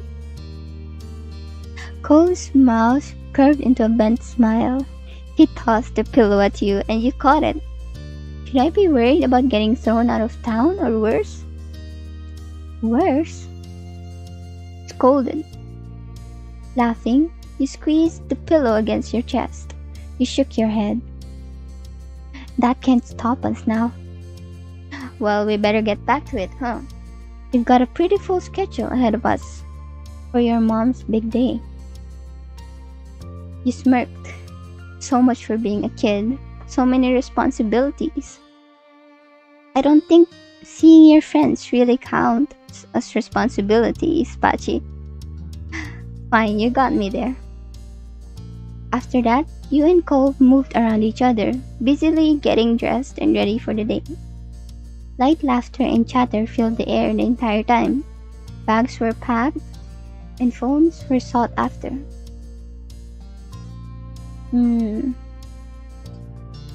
Oh, Jesus Christ! Oh, Jesus! Okay, I wanna pick this one, but let's see. No. We're good.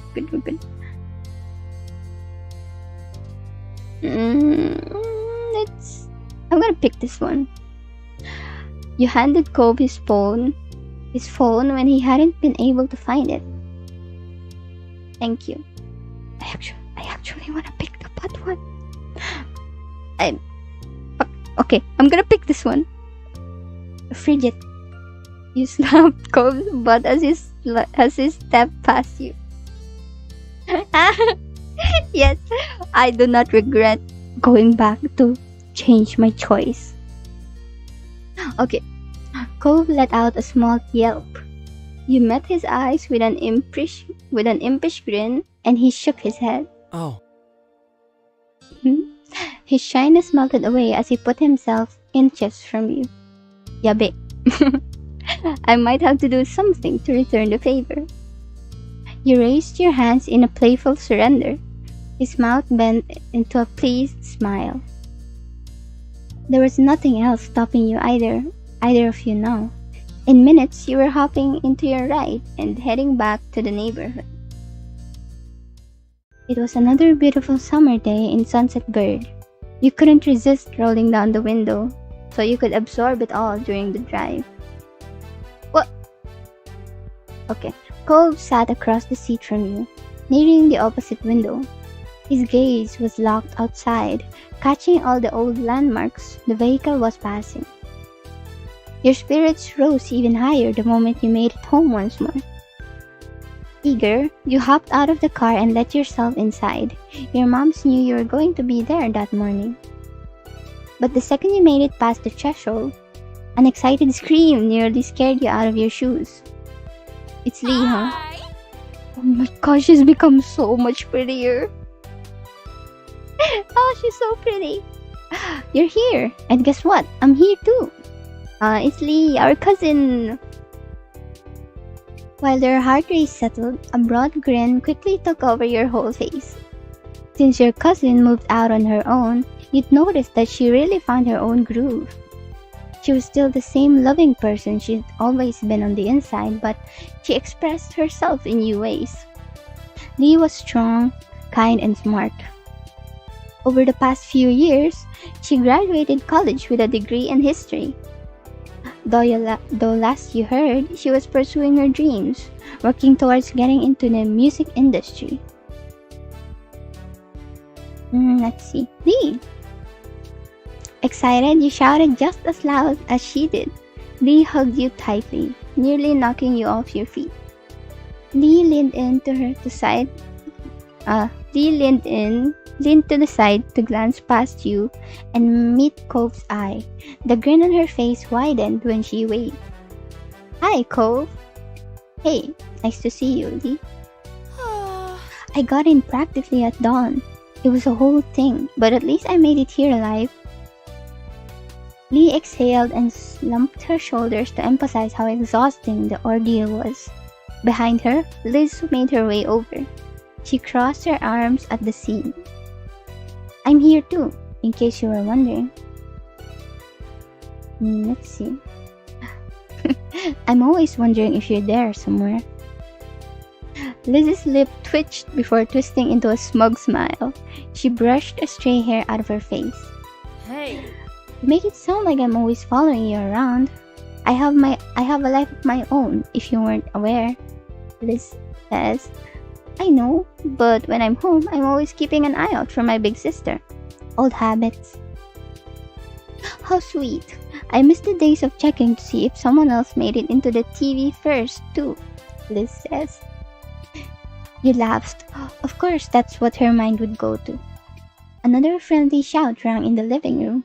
It was as cheery as it ever was from the many times you'd heard it over the years. Good morning, family. Your parents both came out of the side hall together. Morning. Well? Now that everyone is here, I do have a little something to mention. Ma put her hand lovingly over her wife's. Mom leaned in her head into Ma's with matching affection. We're all still having dinner together, but Pam here actually made plans to take me out to brunch to celebrate our anniversary. Just the two of us. Pleased, she hooked an arm around Ma's waist. Sorry to push you out, but I'm sure this group of mature grown-ups will be able to entertain themselves for an afternoon. We don't need to find a babysitter or anything. Totally. Yeah, have fun, moms, Liz says. Don't worry about it. Understood. We'll tell you about our shenanigans at dinner. This works out, actually. An afternoon open means there's time to meet up with Terry and Randy. Hopefully, their feet day. Your two school friends still lived around the area. They knew you were coming for your mom's party, but when or how you might arrange to see each other wasn't set in stone. Sounds good. All right. Okay. Liz had her cell phone in hand, ready to get her plans made before she was even done speaking. Arching an eyebrow, she then directed the next part at Lee. Would you want to come along? We've missed out a ton of cousin bonding time in the past, Liz says. Yeah! I'd love to. It would be an honor to hang out with you, Liz, Lee replies. I hope you both have fun. I just said I both. Don't worry, fun is my specialty, Lee says. Chuckling, Liz smirked. We'll try not to have all the fun. Don't get into too much trouble, Liz says. I'm a bit confused between saying Liz and Lee. You shook your head and Liz winked. She then glanced back at her phone and rapidly typed a new text. Excellent. It's settled. She squeezed her wife's hand. Her gaze took in the whole room, ecstatic to have the house full again. Today's going to be perfect. Yes. There were awes and sweet comments from the group gathered around the couple of the hour. Yeah, it's Mom's anniversary, these two. Seeing how your moms were, you couldn't help but hope that when you got to be their age, you could be as proud of your life as them. After that, you enthusiastically began setting up plans to meet up with your friends. They were both able to come see you, having kept their schedules free for this, and you couldn't wait. Cove was also speedily sending text messages. Since you conveyed plans to Terry and Randy, you'd imagine that he was letting his parents know about what he was going to be up to.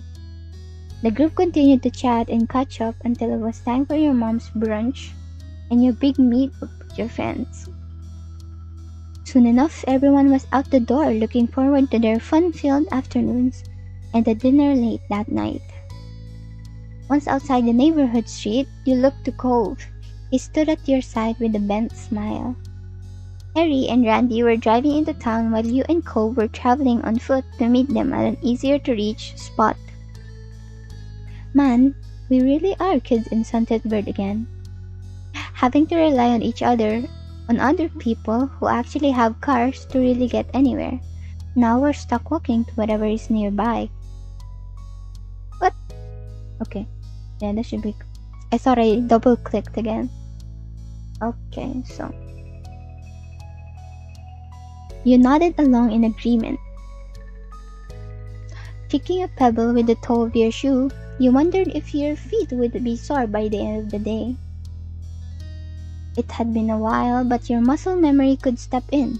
You'd done this walk thousands of times. I'm just glad Terry and Miranda are able to meet up with us. They're worth going the distance. The corner of his mouth bent, and after a thought, he shrugged. Maybe if we're lucky, they'll drive us home. Maybe. Let's go. You bounced forward several steps and shot Cove a playful look over your shoulder. With that, the two of you began your trip down the old road. It was a casual stroll into town, and before you knew it, you were at one of the large parking lots in Sunset Bird. It was one that used to have a little crepe stall. Yes, crepe. I still remember how I could say that, huh, guys? You guys thought I forgot, huh? I said crepe, huh? I didn't say crepe. I said crepe. Remembering the delicious smell, you got lost in thought. The store did well enough that it moved into a full-sized building a couple of years ago now. You'd seen pictures.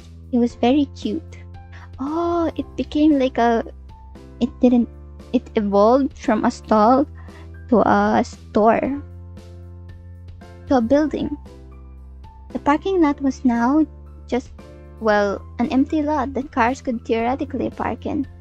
Not many took the offer. Cove pulled out his phone, texting Terry and Randy in a group chat to let them know you'd made it. Someone must have answered already because Cove gave you a status update while still staring at the screen. Randy texted, I can see you. Oh, she can see us again, huh?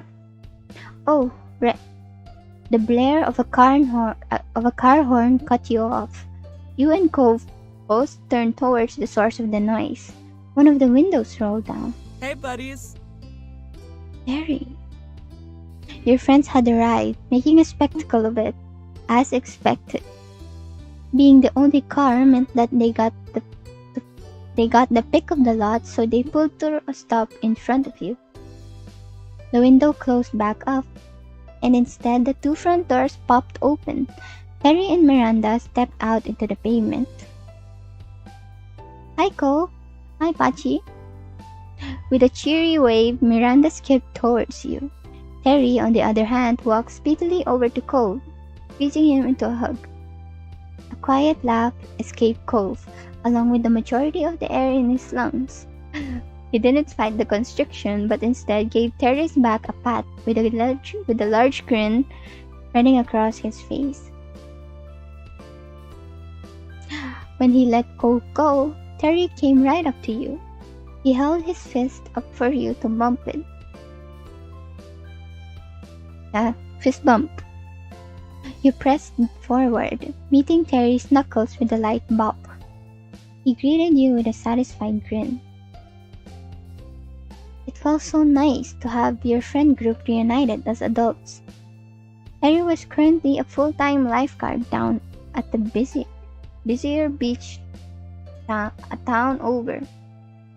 You were proud of him. He'd helped a lot of people in his line of work. Miranda took Cove's hand and one of yours in the other.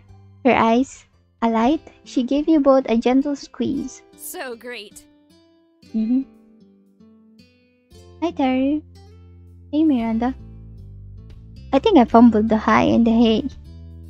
Oh well, he answered assuredly. it was clear that he was equally glad to see them. This reunion was long awaited. For a while, Miranda had been working hard as an assistant at a school while continuing her own education. She also kept busy running a small online shop, selling crafted knickknacks she made. It's good to see you too. You were thrilled to have this impromptu afternoon together. It had been way too long since the four of you last got together like this. Miranda released your hands. Giggling, she eyed you both carefully. So, how have you been? It's nice. Things have been fine. Things have been nice. Everything is perfect. That's cool. Standing up straighter, you felt a surge of pride for yourself. You were really happy with where you were in life and where the trajectory seemed like it was taking you. I'm really glad for you, Miranda says. What about you? Cove asks Miranda. I'm super, Miranda replies. Terry sidled up next to Miranda and put his arm around her shoulder, sighing dreamily. Randy chuckled up at her boyfriend. Yeah.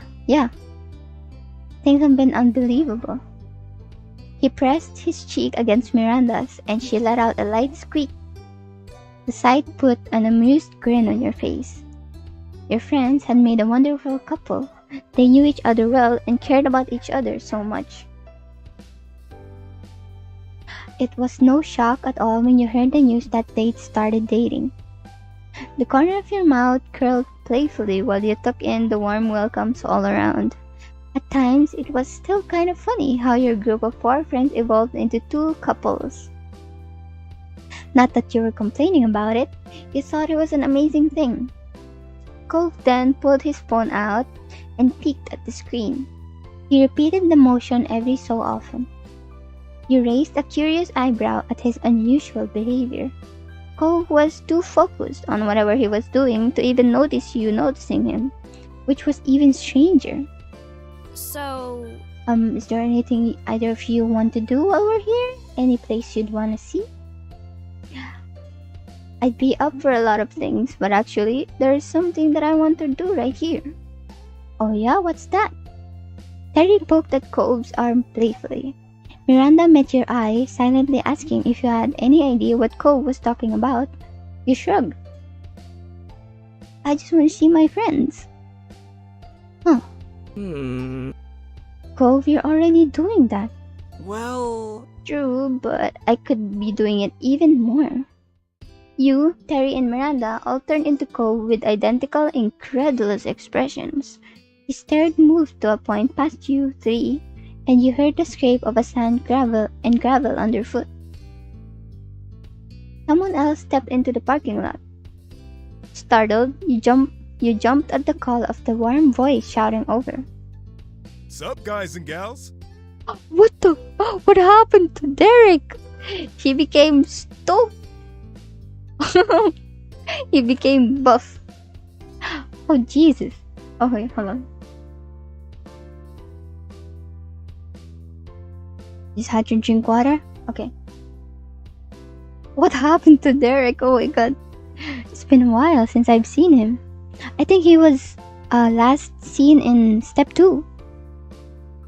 Yeah, running a hand through his hair, the person who crossed the lot was unmistakably Derek Suarez. He was beaming the whole way. It's been too long, even though it hasn't actually been that long, but long enough. Oh man, honk alert. Oh. Wow, I'm so glad you're here. That's a relief. Chortling, you shook your head. Derek's eyes squished shut while he let out a hearty laugh. You're always welcome around us. I know. Thanks. I missed you.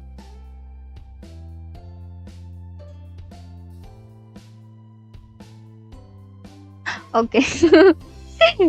I was startled for a bit. Yes, I was startled for a bit. He spoke to you gently. Stop. My fiancé is Cove now. Stop. Okay. You were thrilled just being there. reunited with him. Derek was a good friend of yours, and he had been for a long time. He waved over at Terry and Miranda pleasantly.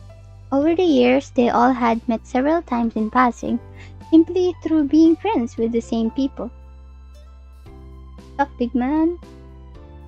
Hi, it's great you could come. Cove put himself next to Derek. Happy, he clapped a hand on his friend's shoulder. Hi, thanks for coming. Thanks. Sheepishly, Cove looked back at you and the others. That's when it clicked in your mind. It wasn't his parents that he was texting earlier. It was Derek the entire time. Derek is in town for a few months to help with my dad and his dad with some work. Yep, I'm working on my new business thing too, but I'm still involved with running the scuba shop when it's called for. Very nifty. Humming, Derek elbowed Cove. So? But hey, we don't have to stand around here for my sake.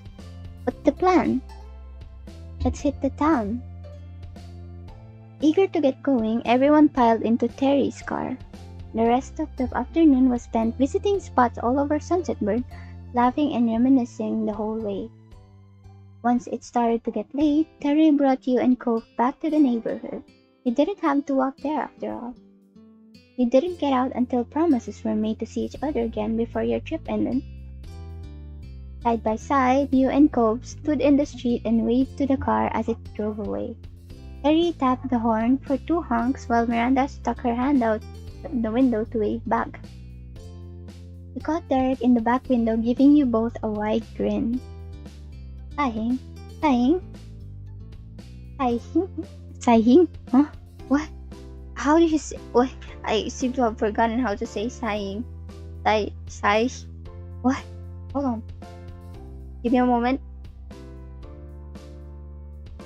Just give me a moment.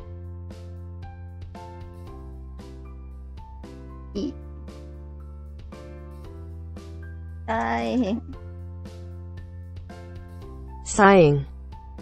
Sighing. I see. It's sighing. Okay, I see. Okay, let's continue. Sighing. I hope I said that right. As soon as the car turned down another street, they were finally out of sight. Oh, my bottle. Okay, well, that was one party. Time for another. Ready to go see your moms? Of course, it's far too early to hop off the party train. Cove raised his eyebrows before letting out a hearty laugh. He nodded in the direction of the house. Come on. Lead the way, conductor. Choo-choo! Spirits high, you and Cove crossed the distance to your house. It was almost time for the anniversary dinner. You'd barely stepped over the threshold of the condo before Ma descended, eagerly welcoming you both. The usual greetings were followed by questions on everyone's well-being, after which the conversation moved on to excited chatter about tonight's dinner plans. I think we're eating out, right? Cove excused himself to the restroom to freshen up before being on the move again. But when he returned, you were shocked to see he had entirely changed outfits.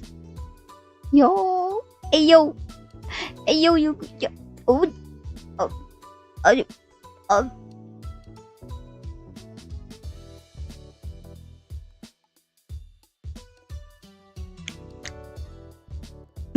I apologize, everyone. I became thirsty because of that.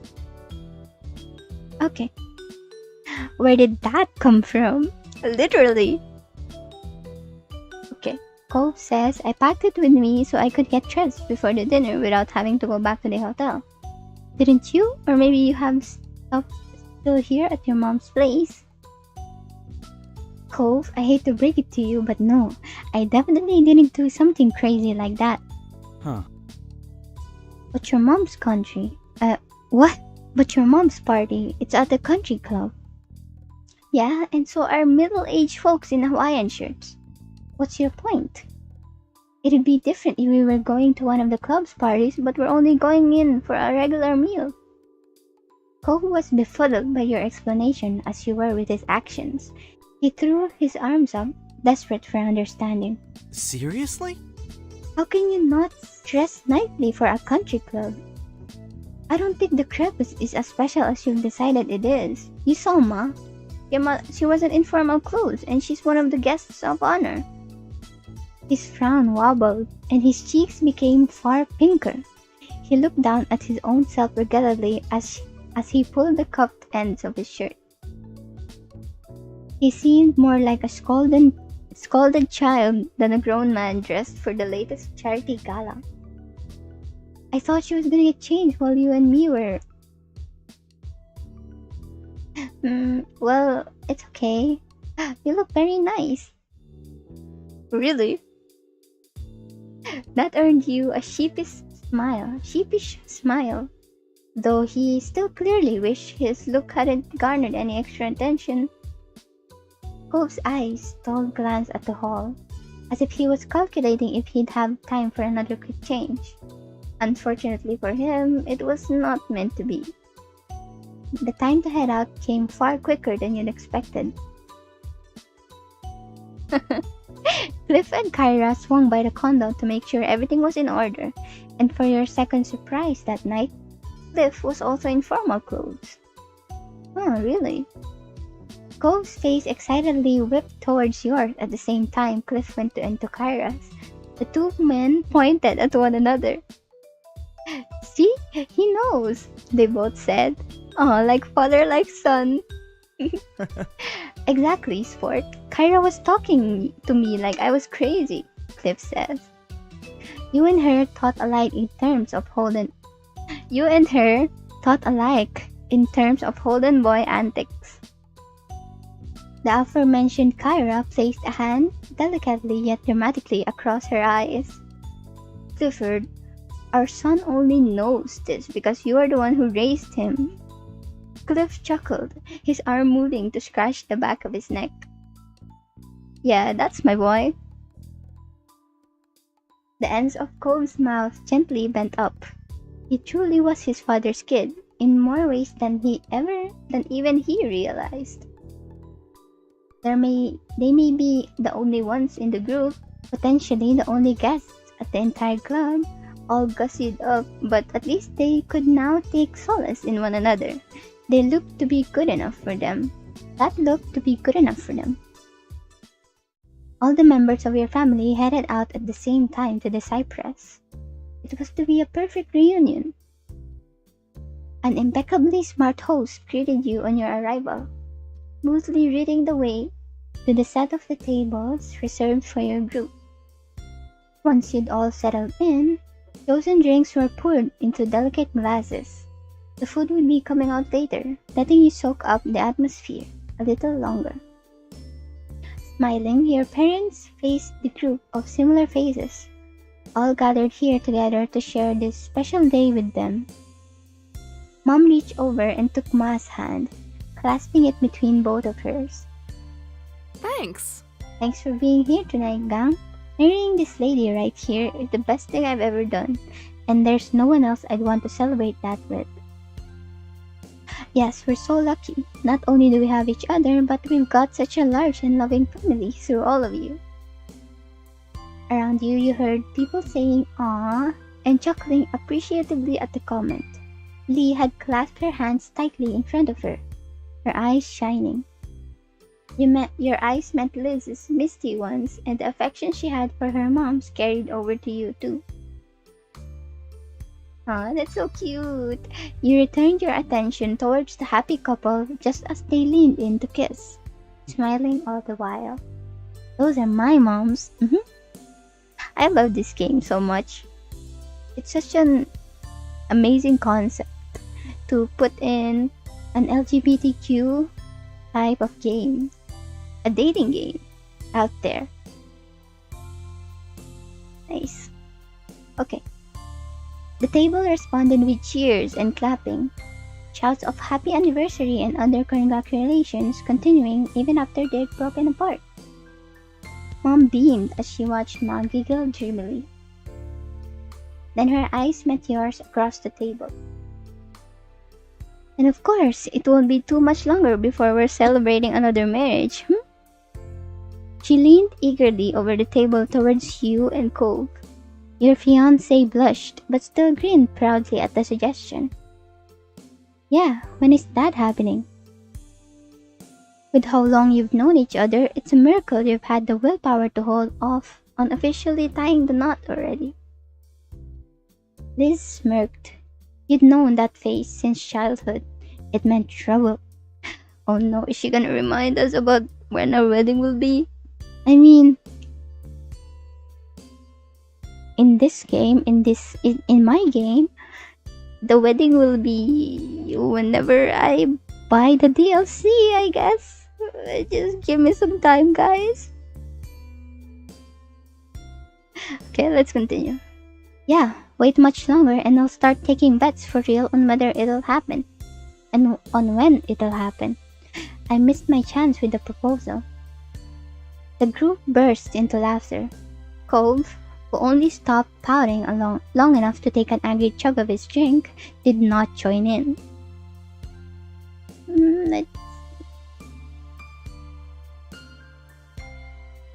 You laughed along with the others.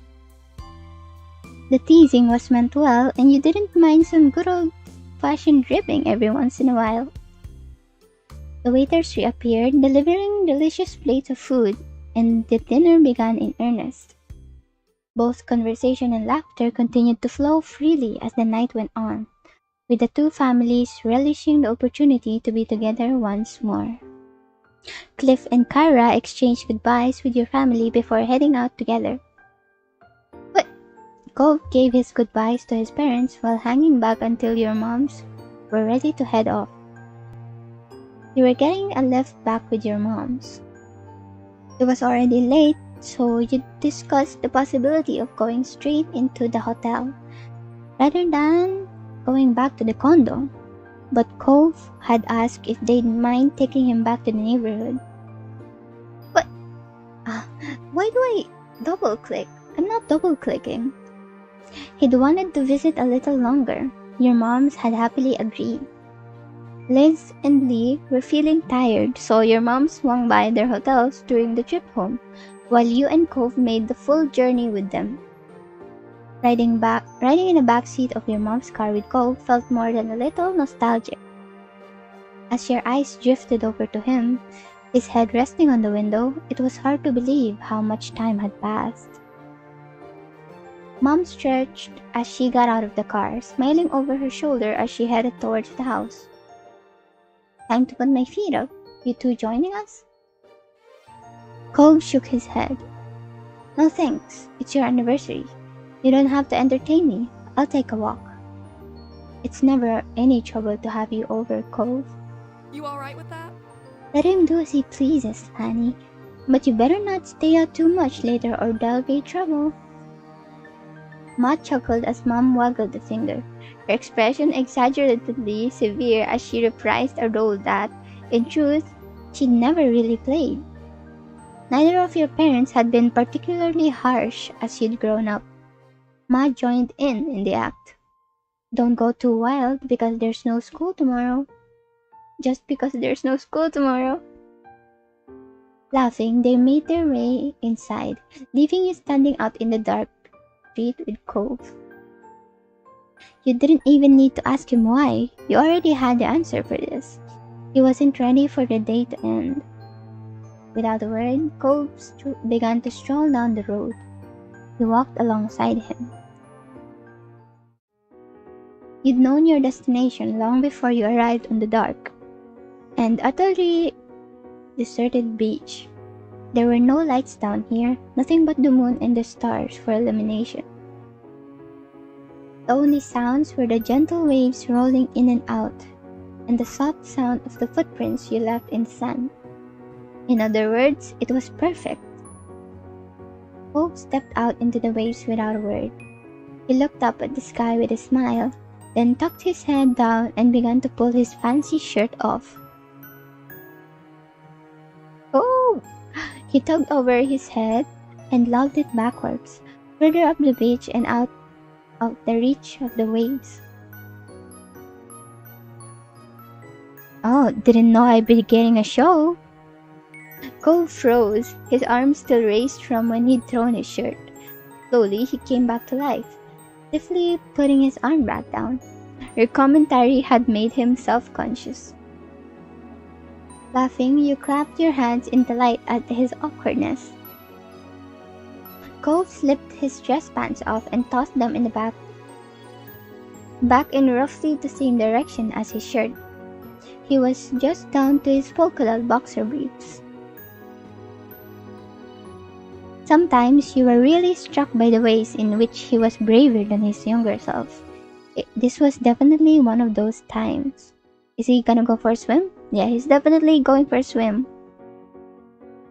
He'd never ever would have done this when you were both young, living on the street. But you also know he still wouldn't do it with anyone other than someone he spent all those years with.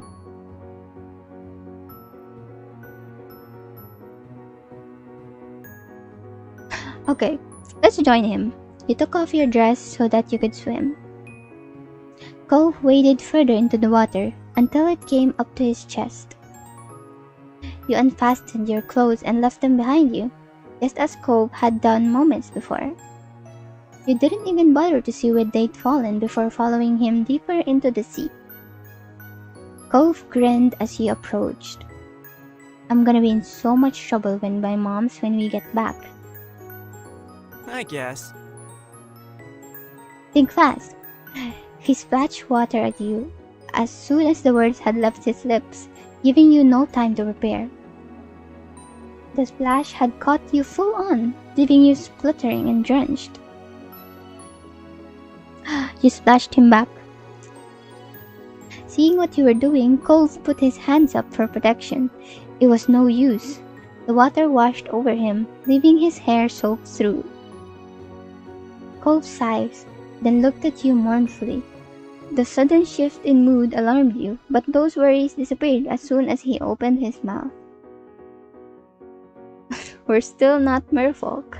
The world is cruel. Oh yeah, Cove believed in mermaids.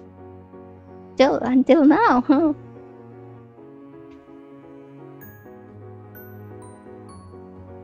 You snickered. After a moment, Cove's mock sadness broke, and he joined in. The two of you wound out drifting further down along the shoreline, chatting and enjoying the chance to be back on the beach that had provided the backdrop for so much of your childhood. Eventually, a silhouette of structures appeared up ahead. As you drew closer, you realized it was the old playground. Cove spotted it too and hurried towards it, dragging himself out of the water and heading into the park. Wet sand coated his feet and lower legs with every step, clinging thickly enough that it began to resemble a bizarre pair of boots. As you followed him, you wondered how many visitors this little park got these days. There were officially no children living in that neighborhood now. Cove gazed at his surroundings in wide-eyed awe. He didn't care at all that he was soaking wet and dressed only in his underwear. Crouching, he gently pushed one of the child-sized swing seats, marveling at it all. Wow. I can't believe how tiny everything is. Were we seriously small enough to use this? He shook his head, unable to fathom just how little you'd both been when you first met, then walked over to the monkey bars. Once, this had been a challenge for you. Now they were a little more than waist height next to Cove. Cove turned his back to the bars and hopped up onto them with ease, sitting on them comfortably. You sat on the bars with him. It was strange seeing adult Cove juxtaposed with the baby playground, but you took your own place on the structure.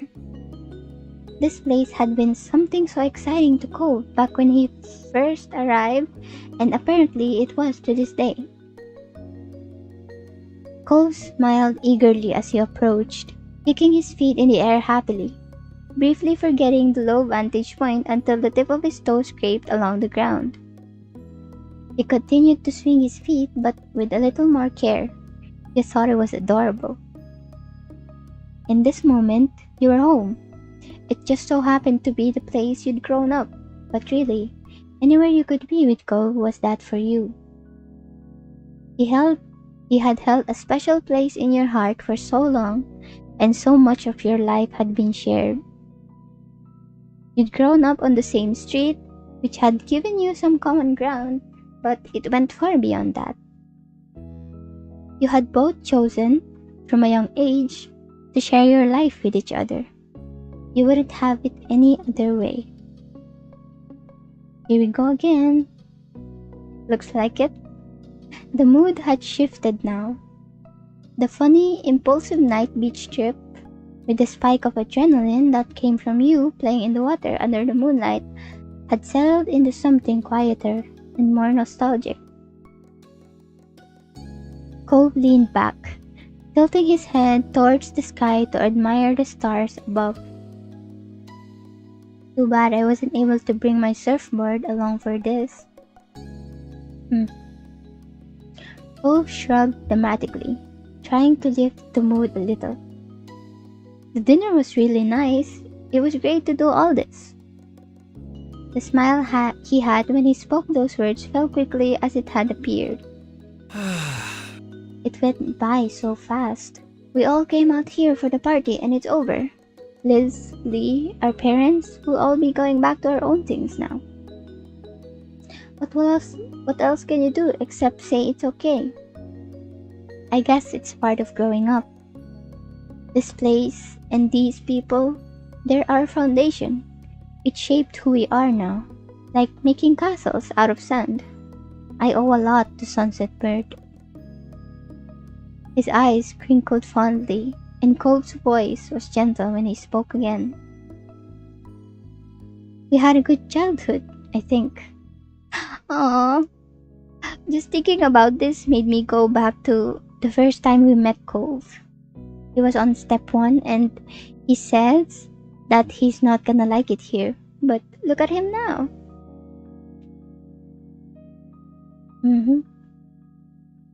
We're really lucky. Yeah. He shook his head, sighing heavily. Alright. Smile took an uncharacteristically harsh twist. You had a feeling where this was going.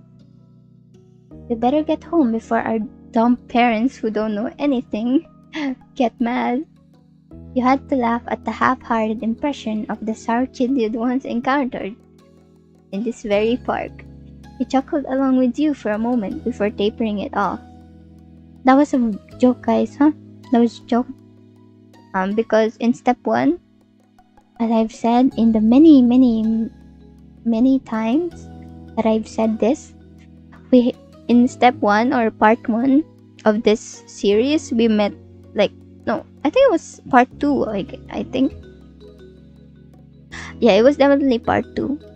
In part 2 of this series, we met a mean kid with a bowl cut, with green hair and glasses.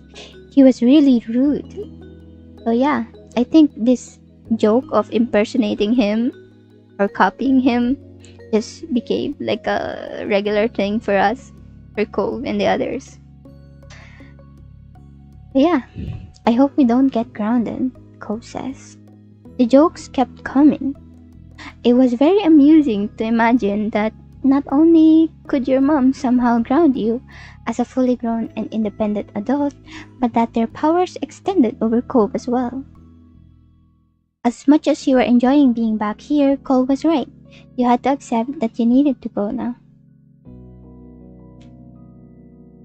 It was late, and your moms were still expecting to see you before you got a ride back to the hotel. You and Cove hopped down from the bars, landing easily with the ground only a short distance below. Before you could return, you had some clothes to retrieve from the beach. You retrod the same path, following the footprints down to the shore you'd left in the sand only a little while earlier. Once you and Cove had scrounged up your abandoned clothes, you start to walk up the old path home, side by side. Droplets of water slipped down your skin and fell onto the road as you made your way back to your mom's house. As you and Cove were still soaked and sandy from your earlier adventure, it was likely that you were leaving quite a trail in your wake. But you'd seen Cove's bedroom growing up. It was only natural for him. The air was slightly humid, already pleasantly dense with the moisture that felt like a hug as it closed around you. Any damp footsteps that were left behind would take longer to dry in this weather. The signs of your adventure might even be visible when the sun came up the next day. You hoped so. You quite liked the idea of you and Cove leaving your mark on your hometown again, even if only for a little while. Despite being soaked through and mostly undressed, the balmy summer night prevented you from feeling any chill. You were entirely comfortable. In truth, you felt warm inside and out. The day had been so lovely, spending time with friends and family, and your eyes drifted over to Cove. Cove Holden, your fiancé. Just seeing him brought a smile to your face.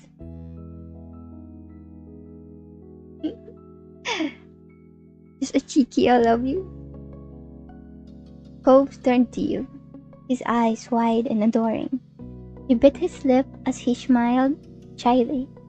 You could tell that your words had touched him. I feel the same way exactly. He held your gaze a moment longer, looking straight at you as he spoke again. I love you. I love you forever. Aw. Kiss.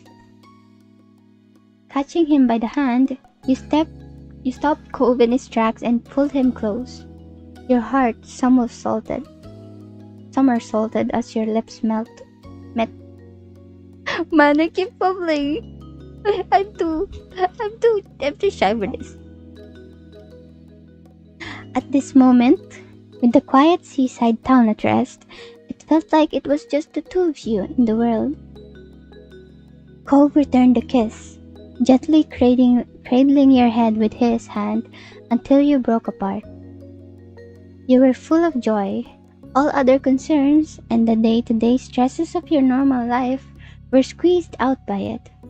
All you could think in that moment was how your life was wonderful.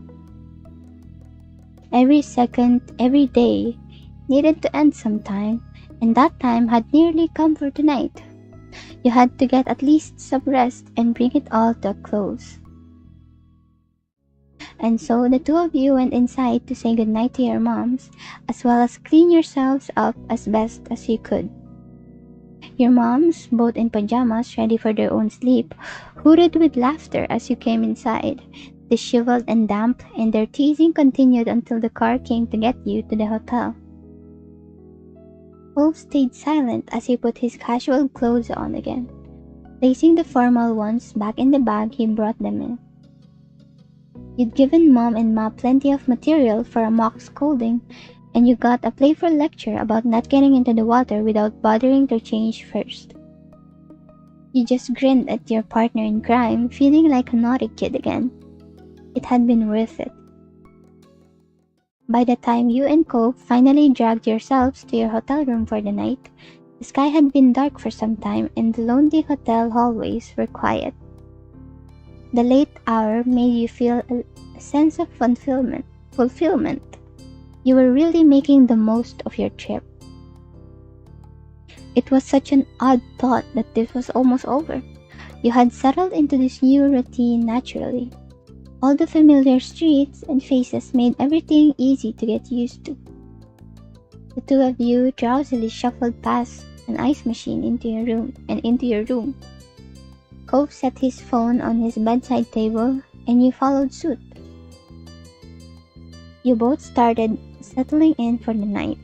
The hotel room was a welcome sight after your long day. You noticed Cove rub the back of his neck and yawn. His voice was quiet and distant. I hope the pet sitter's doing good.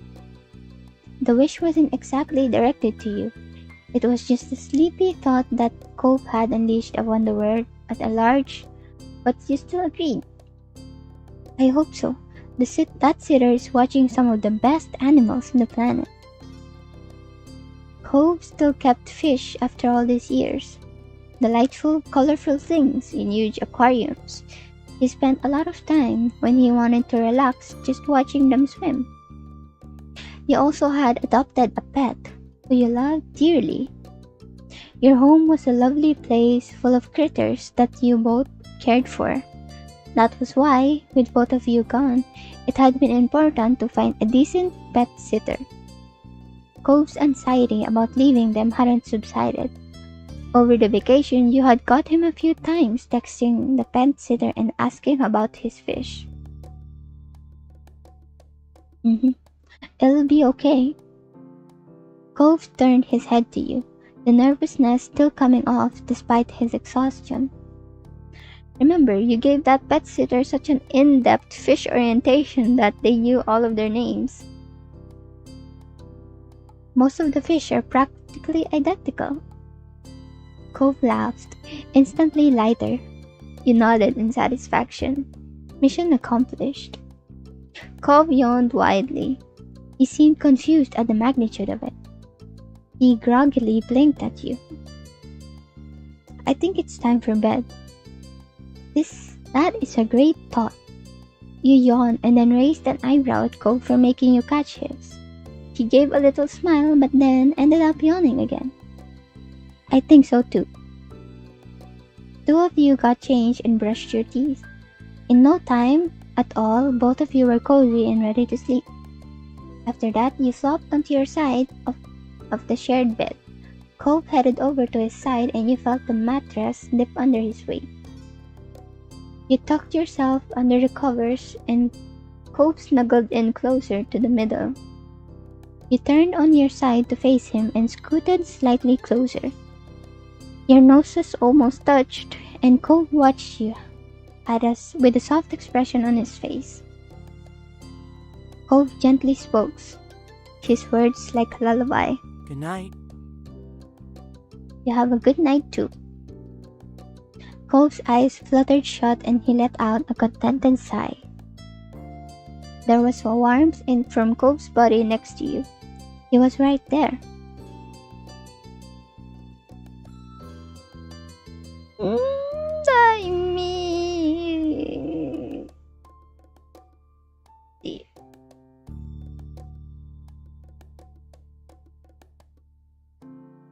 Yeah, it's fine. His presence was alluring. You really wanted your hands on him. Your hand drifted over to Cove's, and you ran your fingers up in his arm, across his shoulder, and finally to his face. Cove trembled at the gesture. You cradled his cheeks and his eyes opened slightly to peek at you, unsure. Are you tired? As nice as it was to be near him, you understood he might not be in the mood. You wouldn't mind if you just both went to sleep instead. Cove mumbled into the hotel blanket. I mean... Not anymore. Your eyebrows lifted. He flushed as a growing excitement replaced any previously held plans to rest. You leaned forward and lightly kissed his lips. He pecked you back affectionately. You could feel a smile in his affection. He rode slightly so that he was fully on his side and had a better range of motion. With the new freedom on his arm, he reached over to stroke the back of your head. When the first kiss ended, he immediately started another and then another. Cove stopped running his fingers down your hair to hold your head closer.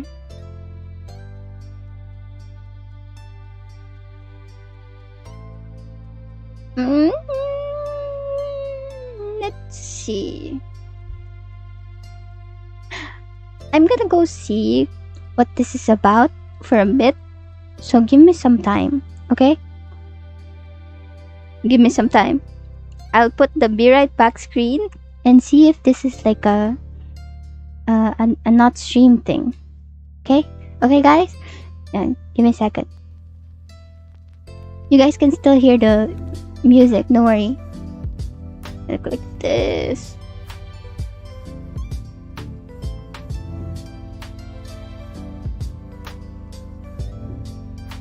Okay, I'm back. Okay. Yeah, I think it's good. Yeah, you kept going. And kiss him deeply. You snaked your arms around Cove and pulled him as close to you as you could. You savored the heat of his body against you. You pressed into Cove as long as you could manage before needing air. He responded just as desperately.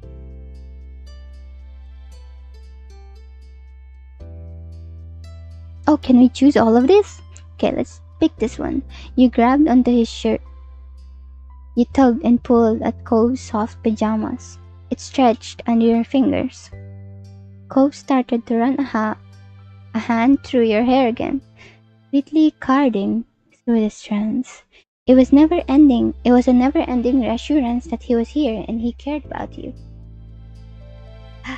You pressed your foreheads together affectionately. Cove happily looked back at you before he bent his torso that he was in a position more over you. He kissed you and ran his tongue along the bottom of your lip. You kissed him back eagerly, encouraging further. You hooked your legs around him. You tangled your legs across Cove. You needed to get even closer. He twisted his arms around your back and kissed the corner of your mouth. You nibbled on his ear. You pressed your chest against his and toyed with his earlobe, peppering it with soft little bites. Cove spoke breathlessly, inaudible words against the crook of your neck.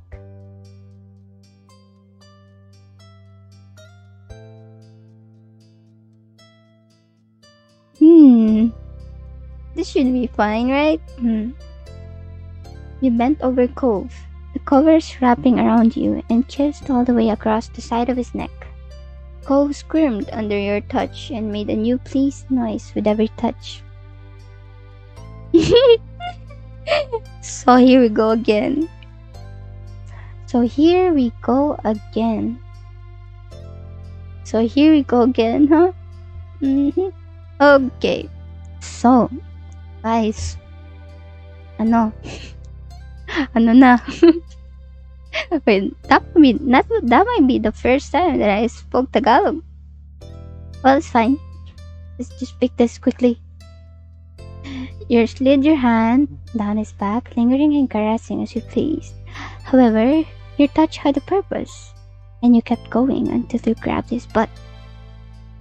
A shiver went through him, and he gripped your pajamas harder. You smiled at the curve of his lips. Cole twisted his head towards his pillow and squished his face into it, letting out a sigh. You smiled, and you snuggled up against him, both of you starting to settle from the heated moment. Cole's face remained pressed to the pillow, and you watched his chest rise and fall visibly with his deep inhales. But his arms stayed around you, holding you close. When his breathing slowed, he shifted back over and met your eyes. Cove nuzzled his cheek against you lovingly and whispered, "We really shouldn't stay up all night, huh?" You accepted Cole's judgment. He was right. You both needed sleep for tomorrow. You curled up comfortably in each other's arms, ready to actually settle down for the night. Your eyes fell closed sometime later. You were not sure exactly when, only the fact that they were now too heavy to open. You felt a mixture of bitter and sweet emotions. You were happy to be here, but sad it was ending. There was relief that you would soon be in your own home again, but also wondering when you could return here. There were many more feelings swirling around in your head that hadn't even crystallized into thoughts yet. Paradoxically, you felt nice but also confused, but then also nice from the confusion. In the back of your mind, you realized that you really must be tired. Unsurprisingly, your exhaustion did not give you too much time to muse on your emotions, and in what felt like seconds, you were already dreaming. The dreams dancing around your head became fragmented and faded until you couldn't remember a thing about them at all. You were growing more aware of the real world. Cove was gently waking you. You woke up feeling enveloped by warmth. Humming happily, you felt Cove's fingers trailed up your arm.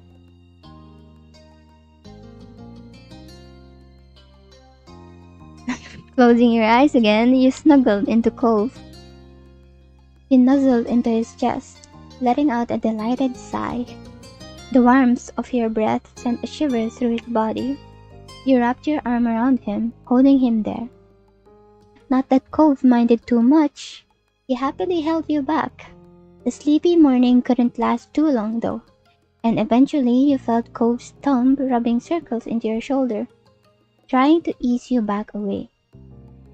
It's okay. I don't want to leave either, but it's got to be done. We have to get back up. Once we get past today, we can spend as much time in bed together as you want, okay? Your eyes snapped open at that, and your grip on him tightened as you lifted your head to look up at him. His mouth curled playfully. You sat up fully with a big yawn, stretching your back, then your arms, and lastly your neck before accepting the date. The blanket fell to the side while you swung your legs over the side of the bed. A part of it almost got caught on your foot, but you kicked it away. Cole slipped out of the bed on the opposite side. Today would be your last day in Sunset Bird. The only thing you had planned was some family time in the old neighborhood. You figured you'd see where the day took you from there. Yawning again, you glanced over at your clothes. There was just one more day to live out of your bag.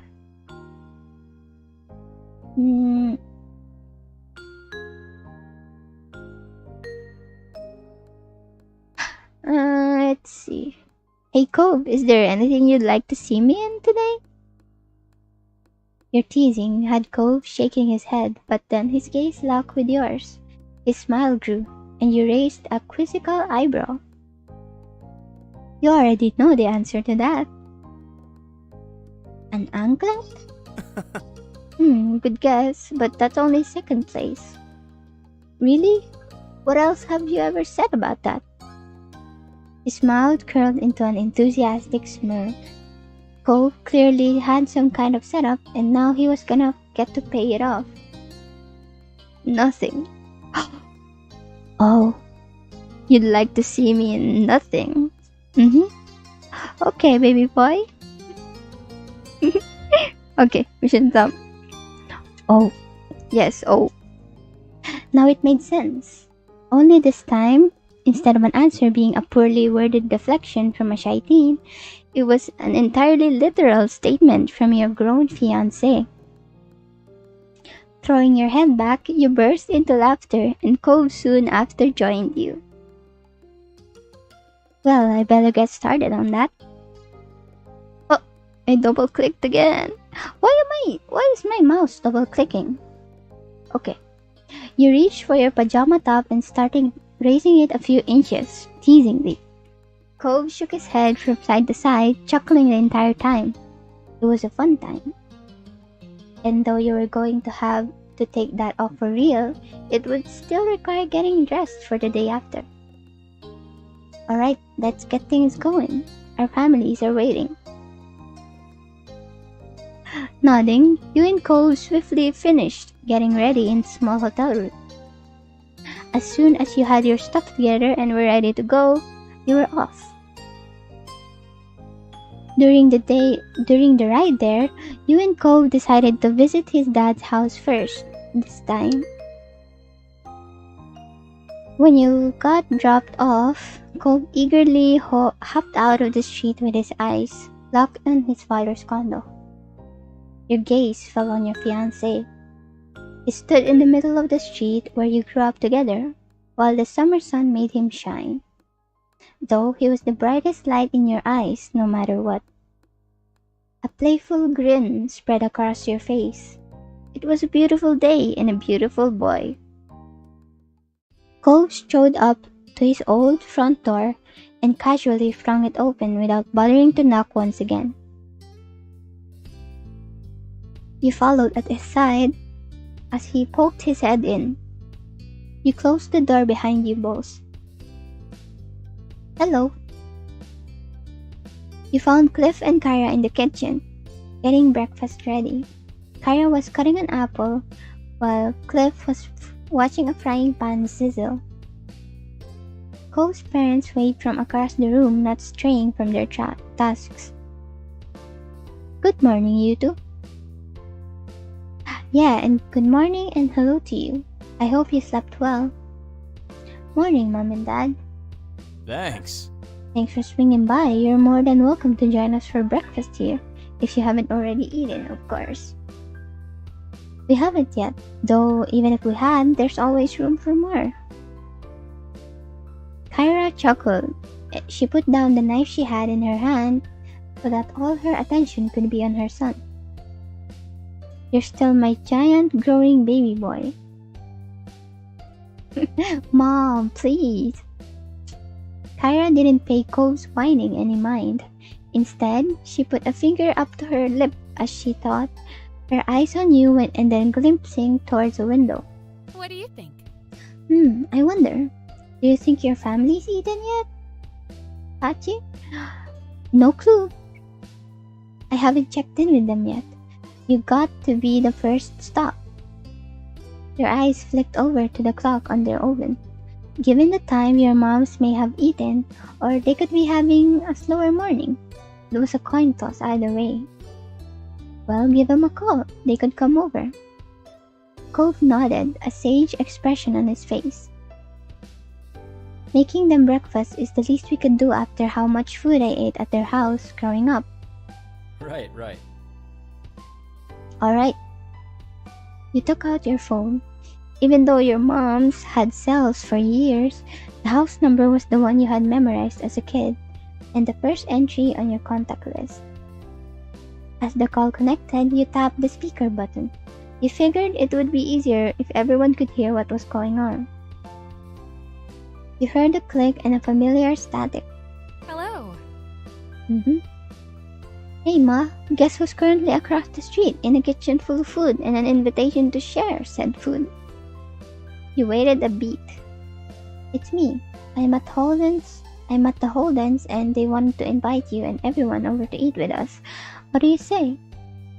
That sounds delightful. Pamela and I can do that. Liz and Lee should be able to make it too. Would that be fine? Cliff took a step forward and spoke loudly so that his voice would be picked up. It definitely would be. The more the merrier. Marvelous. Ma giggled, and you could hear some rustling over the line. Thank you, I'll let them know, and we'll be right over. Cliff gave a thumbs up. Cove shook his head with amusement. Dad just gave a thumbs up, I'm telling you, since you can see him over the phone. Kyra snorted and Ma's laughter rang out, filling the kitchen. Cliff switched the thumbs up hand to instead scratch the back of his head. See you. Okay, gonna be seeing each other in breakfast. Gonna be having a breakfast. You could feel her smile from her voice. Bye, Ma. You ended the call with a satisfying tap on the red button. Cliff's eyes wandered around the space. We'd better get cooking. Sounds good. I can help. Just tell me what we're making. No way, you're guests.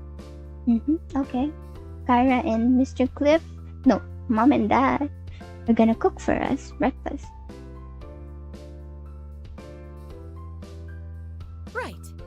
You couldn't have said it better myself. Cliff, I've been in your spot before. There's no choice but to accept it. Cole sighs, but from the sparkle in his eyes, you can see that he was entertained. Fine, we'll just hang out over here, I guess. Good. Cole walked over to the living room and gestured at the couch. You both took a seat, getting a comfortable spot to wait for food and family. Cove tilted towards his parents with his chin, then shook his head with a gentle smile, silently asking if you could believe this. All you had was a silent shrug. Time passed, filled with light chatting. Cove kept a careful watch on his parents' culinary progress and teasingly kept running a commentary. Oh, Dad added another pinch of salt. I wonder if that was a good idea. Cliff had started to raise his voice to project over to the living room. He sounded very amused. It's funny that you, of all people, are commenting on my salt usage. We were both born and raised in salt water. Besides, I'm sure you remember back then when you were about 12 and tried to make... Cole flushed slightly, but his smile remained as bright as ever. You really want to start talking about cooking mistakes, Dad? Because I remember a lot of things too, like when you were... Like what about that chowder that was supposed to be a pie? Cove and his family were quite a show to listen to. You chimed in occasionally, but mostly you provided the laugh track. Eventually, there was rhythmic knocking on the door. Oh! That's them. Did Cove just... Oh! Okay. He said it loudly for his parents to benefit. For his parents' benefit. You nodded and got up to greet your family. When you opened the door, surprisingly, there were no moms. The Terrys stood in front of Miranda at his side. Derek waved from behind them. Oh, it's Terry and the others. Hey buddies, we came to see you two before you left. The plan would have been to go over to Patricia's house next if you weren't here. Luckily, you two aren't too hard to find. What he said, and hi. Cole burst into happy laughter. Okay. Oh, thanks for coming. Hello. Pyra's voice carried through the house from the kitchen. Cliff likewise projected. Great, the whole gang will be here. You heard the sound of a cabinet open and shut. A pan clattered and the faucet turned on. Are we interrupting something? You're joining a breakfast party. My parents, sister, and cousin are coming over. We actually thought that you were them when you knocked. Yep, but my dad always makes a ton of food anyway. It's no problem for you guys to join. Cove waved off their concerns before pausing with a thoughtful hum. The only real problem is... Do we have enough places for all these people to sit? He peered back into the house and started counting the dining room table, chairs, and bar stools. 5, 6... Cliff interrupted when Cove began trying to use his fingers to connect the different chairs to different guests. No worries. Why am I double-clicking? No worry. No worries. Don't worry, some people can switch together on the sofas. It'll be fine. This really is gonna be a party. Well, I'd be happy to accept the invitation. Yeah. Yeah, you'd have to be crazy to skip out on this. Thanks. Thank you for making room. We're really glad that you came.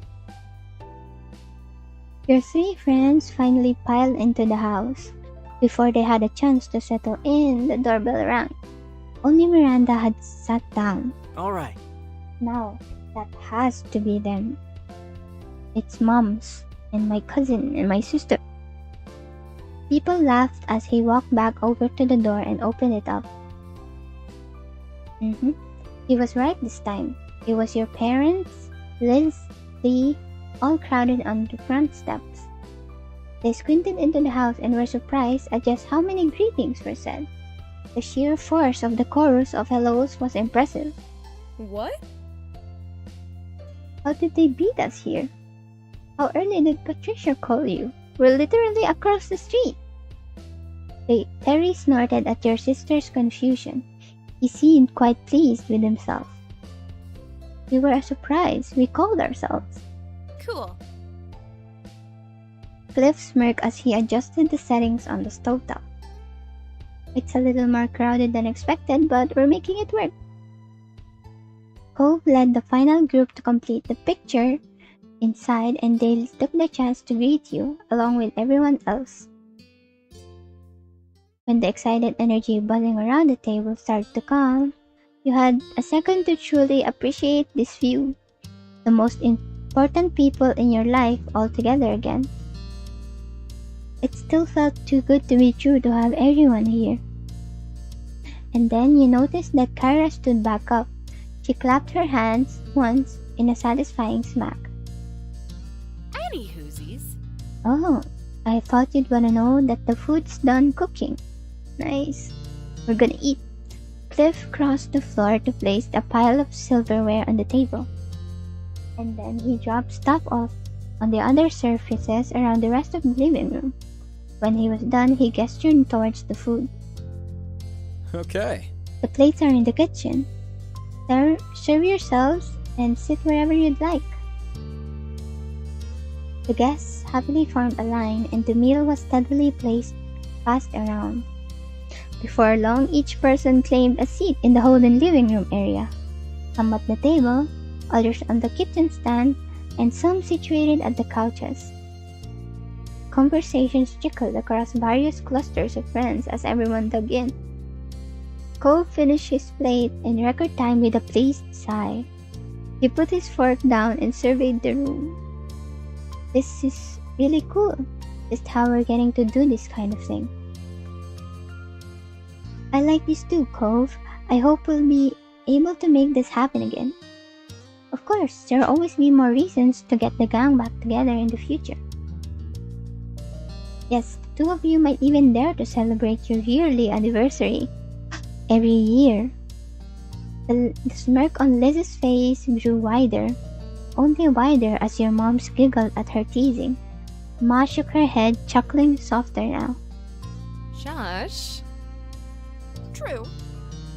Honestly, we just might. You've made a good point. It does come around every year. You should. Seriously, you deserve a big celebration for your magical day. The kids are right. You've got a lot of people who want to appreciate you. You've got to give them a chance. It's true. I know I have a lot to thank you for. There were more nods of agreement around the room, and your moms took each other's hands for support. Neither was expecting so much encouragement. We'll think about it. Oh, we get to meet every year. If they agree. She'll think about it, and I'll tell Lani to stop thinking so hard if she doesn't agree. Good. Mm-hmm.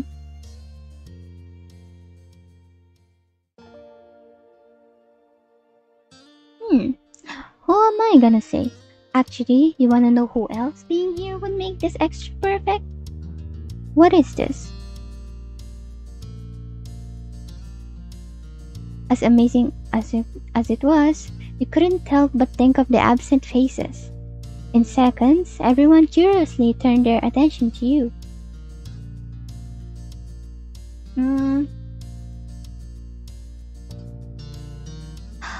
Should I say Shiloh?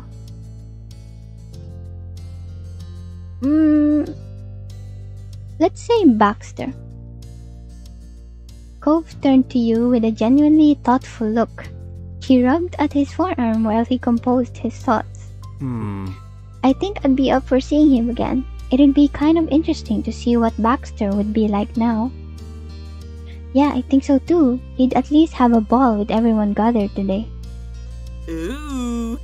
Baxter was the cool guy with the eyes shirt in the fancy rental car, right?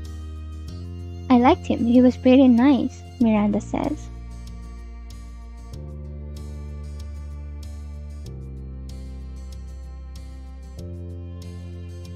I actually forgot who Jeremy was. Was I the only one? I forgot who Jeremy was, but let's say Shiloh. A loud snort came from Liz before she slapped a hand over her mouth. Her shoulders trembled with laughter at your suggestion. No. I'm really not sure about that, but I guess I am a little curious about what ended up happening to him. I bet he's doing well. He was a bright kid. Cove shrugged, listening to the thread of conversation. When you caught his gaze, he smiled softly, and you hoped that wherever Sheila was, that he was doing as well as you, Cove, and Liz. It would be cool if Jeremy was here too. Cove's expression twisted into a sour grimace the second Jeremy's name rolled off your tongue. Snickering, your grin widened, thinking Jeremy was the mean kid. Thinking back to the angry little bowl-cut boy that you'd been making jokes about for years. The amusement in your face faltered the moment your eyes fell on Derek. His eyebrows were pinched together while he sat there silently confused. Derek, don't you remember Jeremy?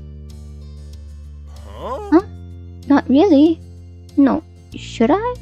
Yeah, Derek was there when we met Jeremy. Not really. We met him around the playground, I think. Many years ago.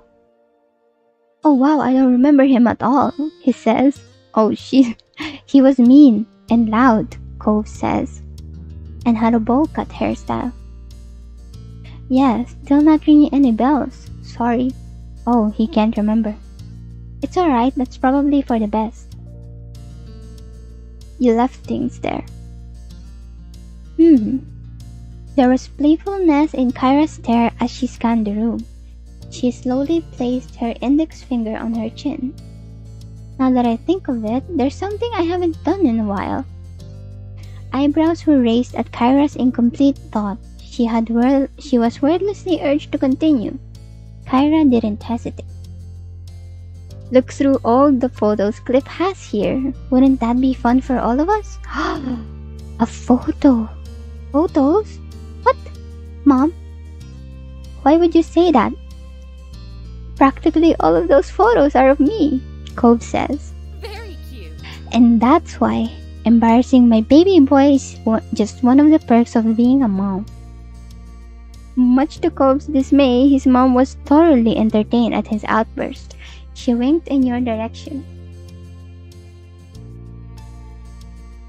Meanwhile, Cliff eagerly stood up with a wave of proud affection for his son and completely missed Kyra's teasing intent. Oh, I think that's a great idea. Anyone else interested in the pictures? Would I get to see them?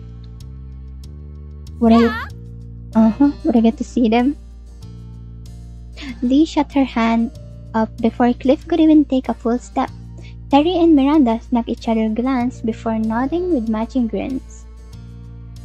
That sounds swell. That's fantastic. We're gonna see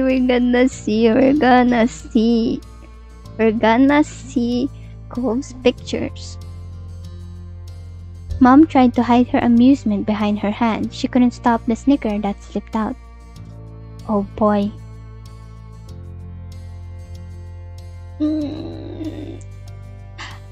I'm gonna figure out that I've seen them all before since we've lived together so much. Yeah. Really? Ooh, I bet there's some real gems in there, Lee says. I hope there's baby pics. Don't worry, you won't be disappointed. Cove buried his face in his hands and sighed slowly. His shoulders deflated in defeat. Fine, we can take a look. Everyone happy with picture time? Yay! Fun. They both excitedly raised a fist in victory. Smaller cheers from your friends and family worked their way around the room, and even you bounced up to your feet excitedly. Dad flipped open his faded album of physical pictures. He held it up to his face. The corners of his eyes crinkled and Though the book covered much of his face, you were certain he was smiling fondly. But he didn't keep it to himself long. Laying the family album on the dining table, you and the rest of the party gathered around to get a peek. Oh, that's so cute! The first picture on the first page was a baby Cove in a cute little onesie. There were several coos and ahs from the group, and Cliff's eyes were shiny with tears as he sniffled. He's grown so much.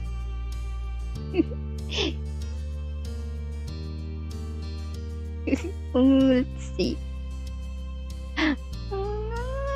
Nice onesie, Cove. You leaned your head into his shoulder as you said it. His scowl quickly fizzled into a pout the longer you batted your eyelashes at him. Do you think he could still pull a onesie look off? Nope. Which is a shame. Infant Cove has a real look. You tried in vain to hide your smirk, but you knew that Cove was aware of your quiet giggling. He sighed exasperatedly, hoping that the moment would pass immediately.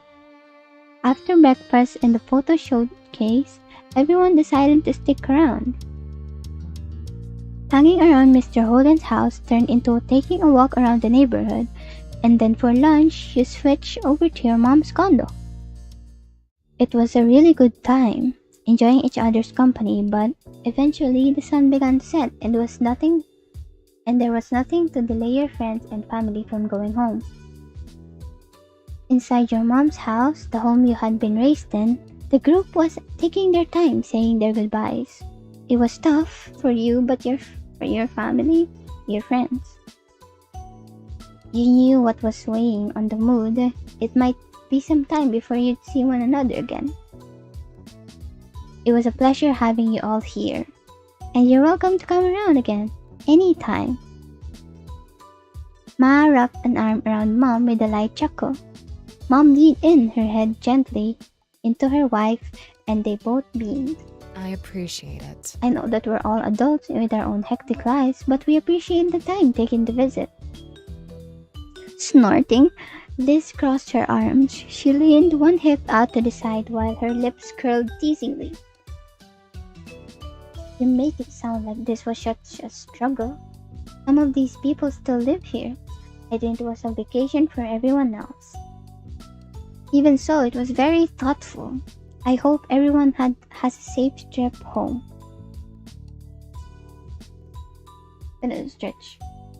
Okay, we're good. Kyra clapped a hand on Cliff's shoulder. He was puzzled as she leaned in so he could hear her. That means you too.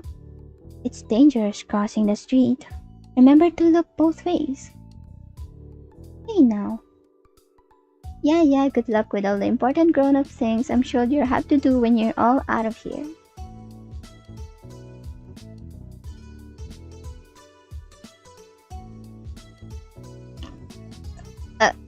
Okay, I'm done. Definitely, I'll give some updates next time and something exciting happens. Or something lame so I can vent about it. Oh nice, I'm glad Lee won't be forgetting the little people. Never ever. Keep in touch too. Oh, Liz and Lee are both leaving as well. Very nice. Welp, me and Randy aren't going far, so we can keep an eye on the town for the rest of it. Nothing will get past us.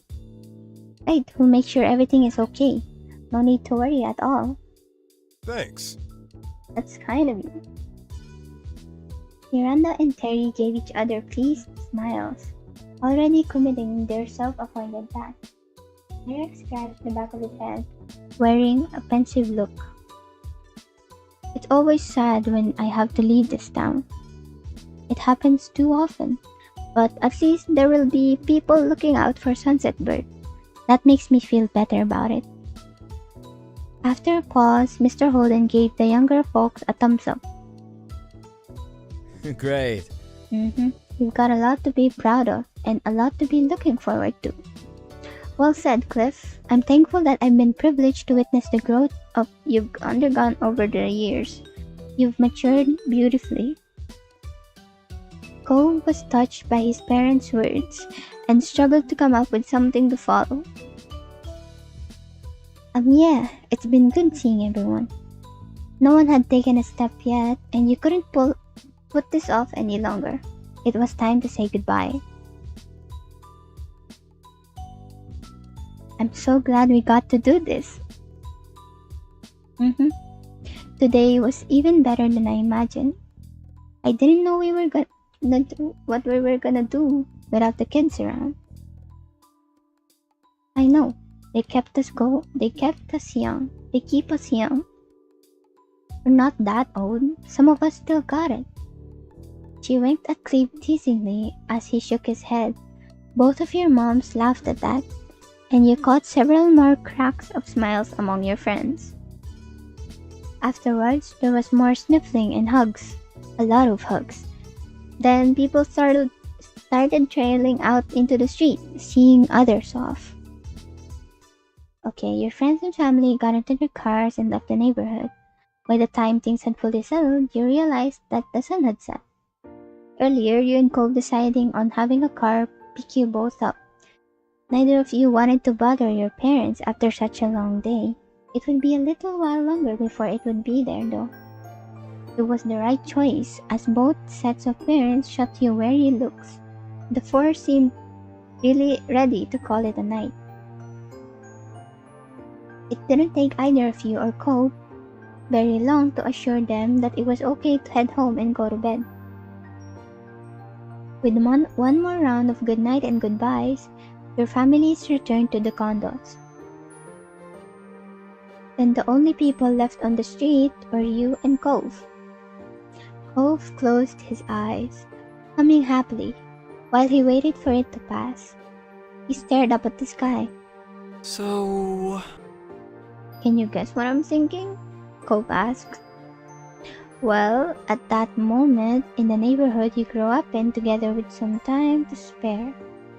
The corner of your mouth curled into a grin. Cove made things too easy for you. But the fireflies are out? Right. You wanna go to the poppy hill before we leave? Always. There was an eager bounce in your step as you and Cove crossed over towards the hill behind your mom's house. Side by side, you stared out at the view in awe. It's the same fireflies. As you imagined, the hill was dotted with the glowing firefly light. It perfectly reflected the memories of childhood held closely in your mind. My voice is running out, but we're good. We can do this. Cove sighs contentedly, seeing him across the hill, weaving in around the blades of grass and the stars above. Cove cocked his head to the side before his expression twisted playfully when he met your eye. Oh no. You were about to prod about him what was on his mind when he took off running. I bet I'll catch one first. Oh, so this is about catching fireflies, huh? Oh, it's on. Picking up a bit of dirt and leaves, you bolted in the opposite direction after a few fireflies have captured your attention. The first one that fitted into your range, you dove for it. Did you get one? It escaped between your fingers, but that didn't dim a second of your fun. You shook your head, trying to find your next target. The next one, I can feel it. Unless you're feeling my future victory. Wait, let me see if I think I can do this. This way, okay. Yeah. That one. Okay, that one works.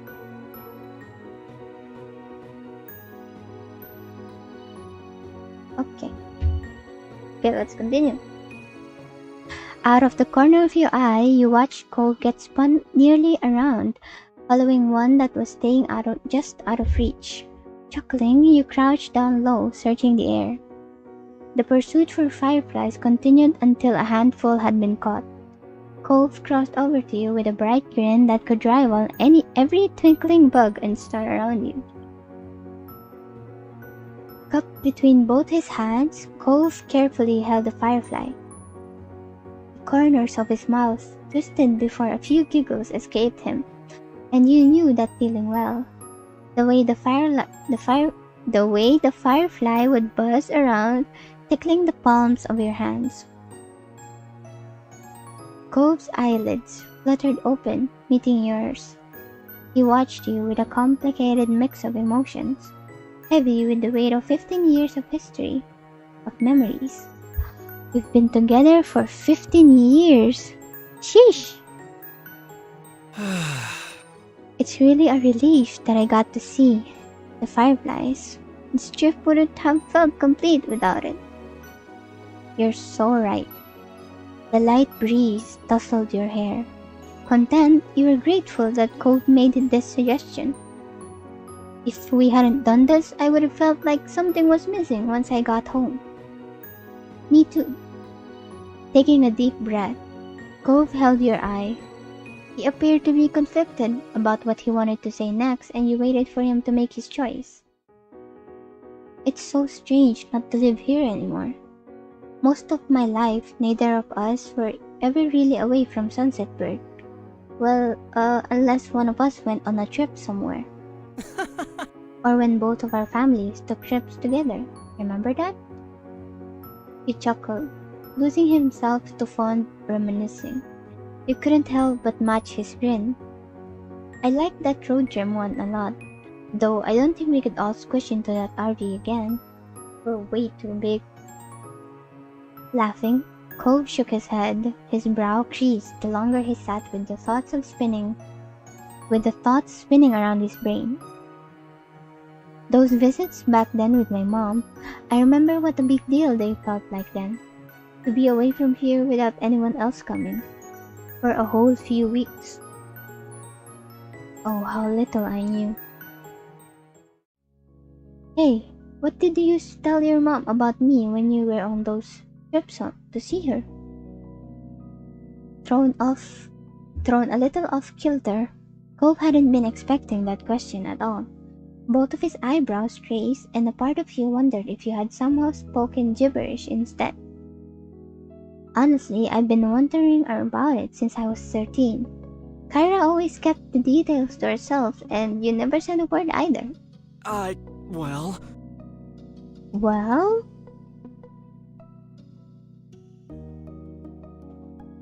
Cove couldn't meet your stare for a second longer. Bashfully, he turned away and his voice grew even smaller.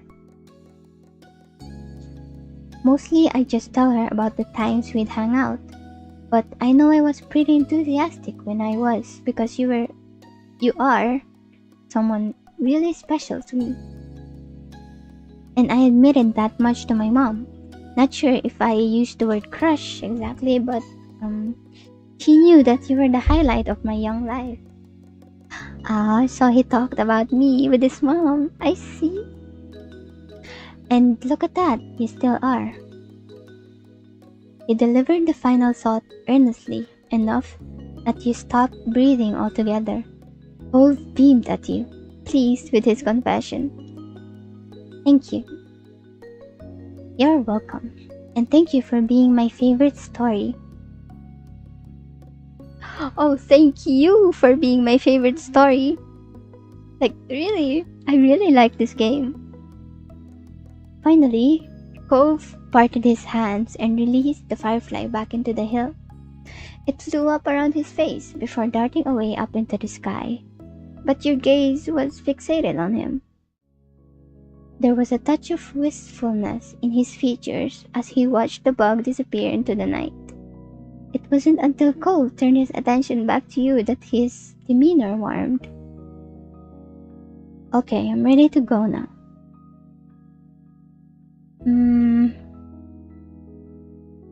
Do we have to... I think I'm ready to, or I'm not. Let's see. If I pick I'm not, we might get like a little, a little gallery or something, a little picture. Let's say I'm not. And he says, oh. Cove awkwardly fidgeted with his hands at his sides like he wasn't sure what he wanted to do with them. You bit the inside of your cheeks because you weren't sure what to do with yourself either. Was there anything else you wanted to do while I was still here? I don't know, I know that I don't want to leave yet. Oh, the corner of Cove's mouth pulled into a frown. He watched your shoulders slump with a sympathetic look. Don't worry about it. It's okay. We've done a pretty good job bookending things, I think. We've enjoyed this trip the best we could, right? He rubbed at his arms awkwardly, nervously waiting for your response. You sighed. Well, you do have a point, but it's still sad that we're leaving. I don't want today to end, ever. We can always come back. Whenever you want to, we can try to make it work. I promise, Cove says.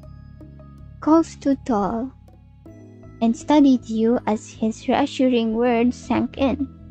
You knew he meant every word and you believed him wholeheartedly. Okay. With Cove right there along with you, you made your way down the hill, with the same stars above trailing the way your last night in Sunset Bird was closing out. You were lost deep within a dream, adrift in the current of your unconscious mind. Cove was with you even there, his presence as strong as your mind filtered from scene to scene, the logic of the conscious world melting around you.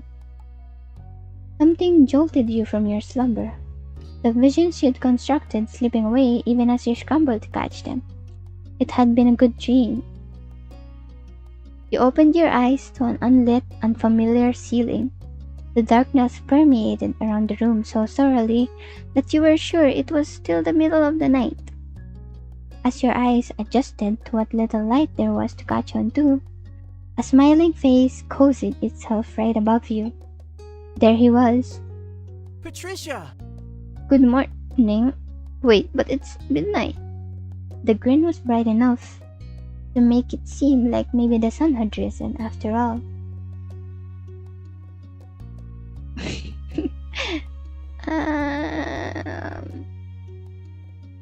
Let's see. Wow, it's my dream come true, you said sarcastically.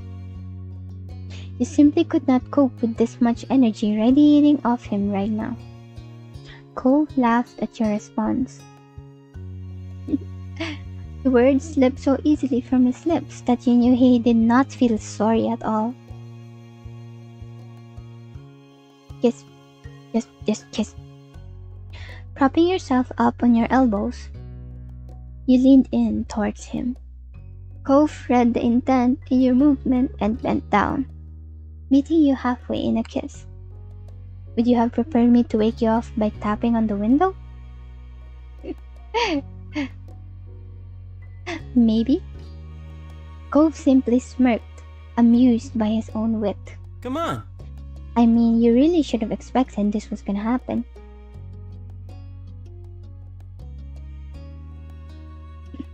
I'd hoped you might have outgrown it. Never. If you guys still remember what Cove is talking about, I think it began on step 2, when he first sneaked out to our room, and he did that by tapping on the window. Yes, he did that.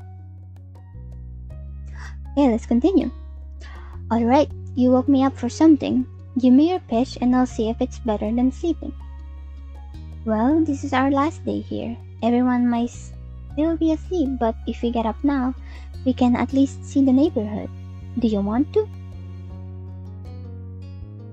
With you? Definitely. Alright. Then he held out one of his hands to help you get up too. You held out both arms, wordlessly asking him to lift you up. Cove complied, crouching down to scoop you up before gently settling you down again. Before you could head out, you and Cove both needed to get dressed. You did it so quietly. The strangeness of the hour meant that your body seemed less coordinated than usual. Each article of clothing a new puzzle, but you managed it. The two of you were eventually ready to head out into the wide world. Dawn still hadn't broken when you left the hotel, yet it was easy enough to get a ride down to Sunset Bird. The journey was peaceful. You might have expected sleep to attempt to claim you once again, with the sky so dark, but Cove's excited energy was infectious. Morning was finally starting to come over Sunset Bird as you arrived, almost like the sun itself wanted to be there to welcome you. Cove turned towards you, his eyes sparkling with anticipation. One more summer beach trip? You were sorely tempted to tease him, but his eager expression was just too pure. Sure, one more. You could have taken your time getting there, dawdling under the morning sun, or you could have taken a short walk at a regular pace. And both of those would have been just right for some other occasion. But this time, without either of you saying a word, you and Cove set off sprinting. The two of you tore gleefully down the street towards the beach, as excited and as ungainly as the kids you'd once been. You were laughing with joy at the absurdity of it all, being here at the break of dawn with the boy you'd once discovered on the nearby hill who'd never completely grow up. As it was still early, you did your best to keep the noise down. To the side, you saw Cove covering his mouth stiff of his own giggles, similarly aware of the people sleeping in the condos around you. You thought of what the mean old not grandparents would have said if they could see you now. All you could do was continue running and stumbling down towards the beach, away from the residences and their sleeping occupants. It was only a few minutes before you'd arrived at the expansive ocean shore. Cove kicked off his shoes and strode right into the water, not stopping until his feet were entirely submerged and the waves tickled his ankles. You got into the water with him. After slipping your shoes off, you let the sea flow over you. It was cool against your skin, but not as cold as when the wave pulled back and your wet feet were exposed to the air again.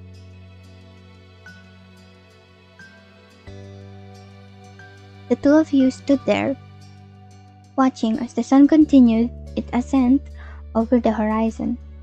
Silence fell between you until finally, dawn had fully broken. Even then, Cove spoke in a whisper. Wow. I can't believe it's over.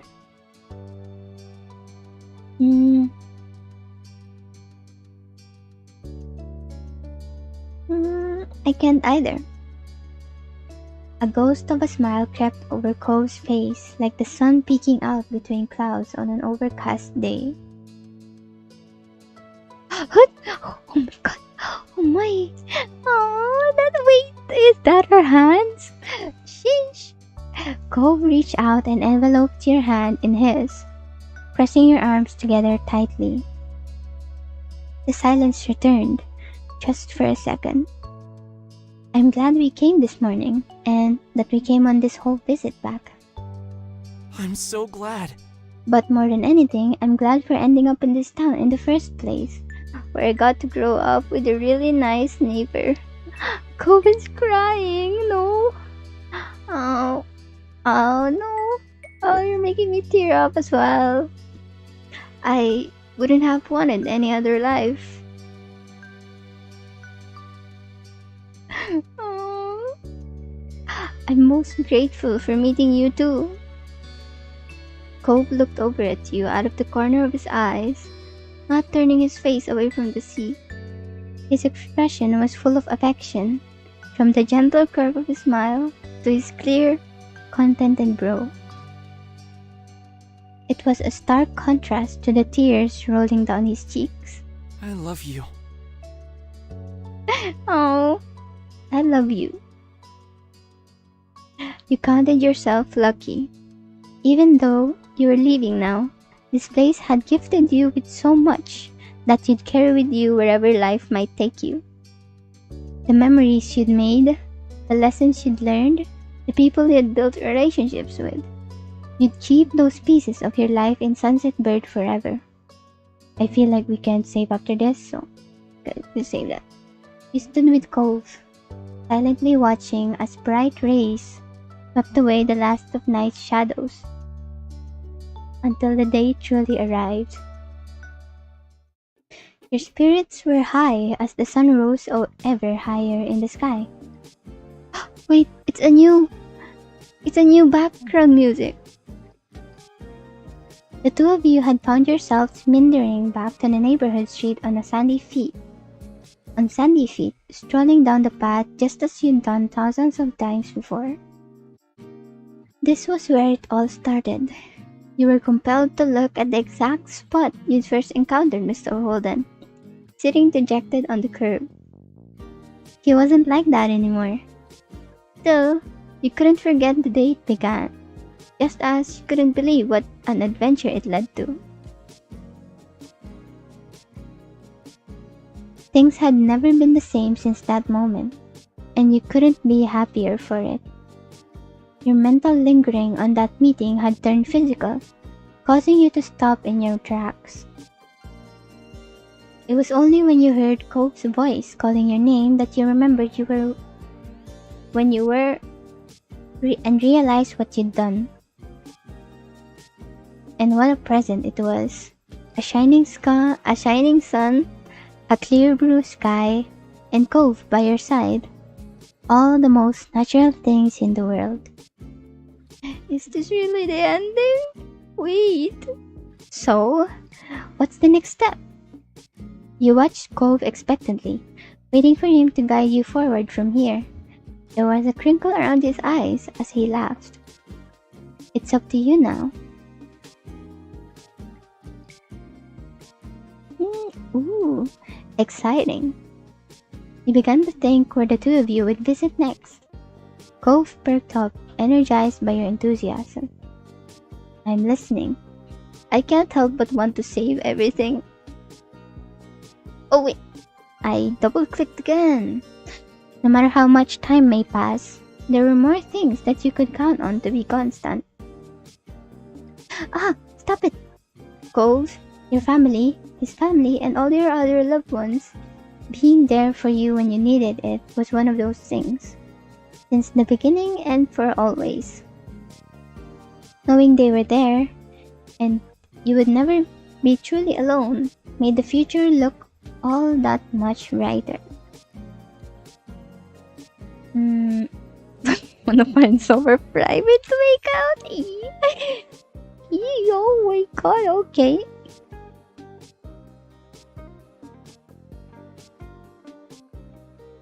Well,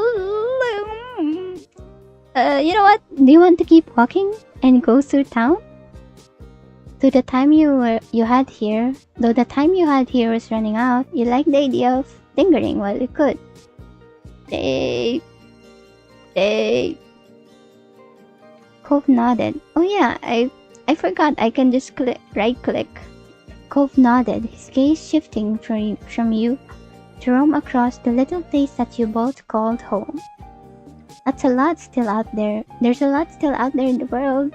A lot of different ways things could go in the future. But for this, I think that'd be the perfect choice. You beamed, his approval of your suggestion lifting your spirits even higher. Your days growing up in Sunset Bird had been so wonderful. Even the prospect of learning again made your chest ache. Yet you weren't going to let that stop you. It would be hard, but you knew that it would still be there, waiting, whenever you wanted to return. David!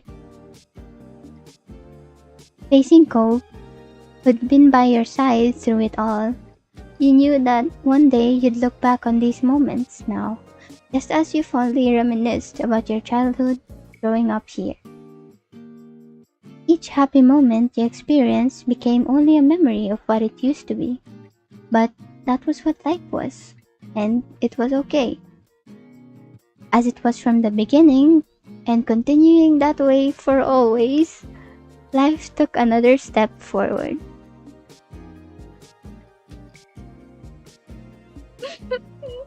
My God, I'm crying, I swear. You can come back again always. The end. No, please.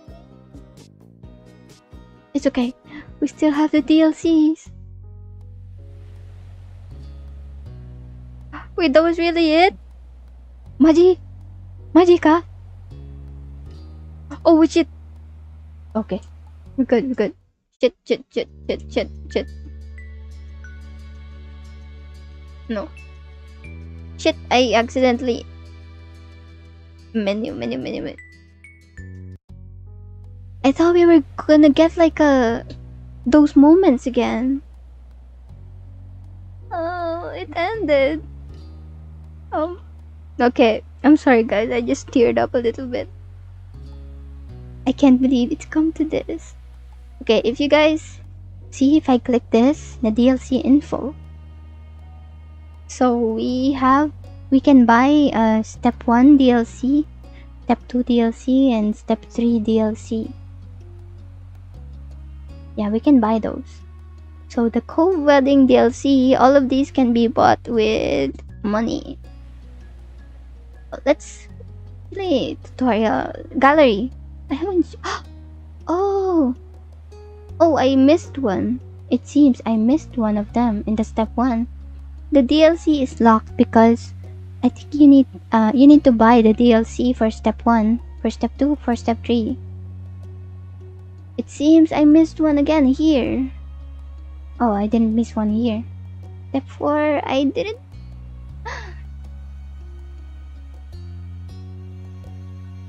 I love this.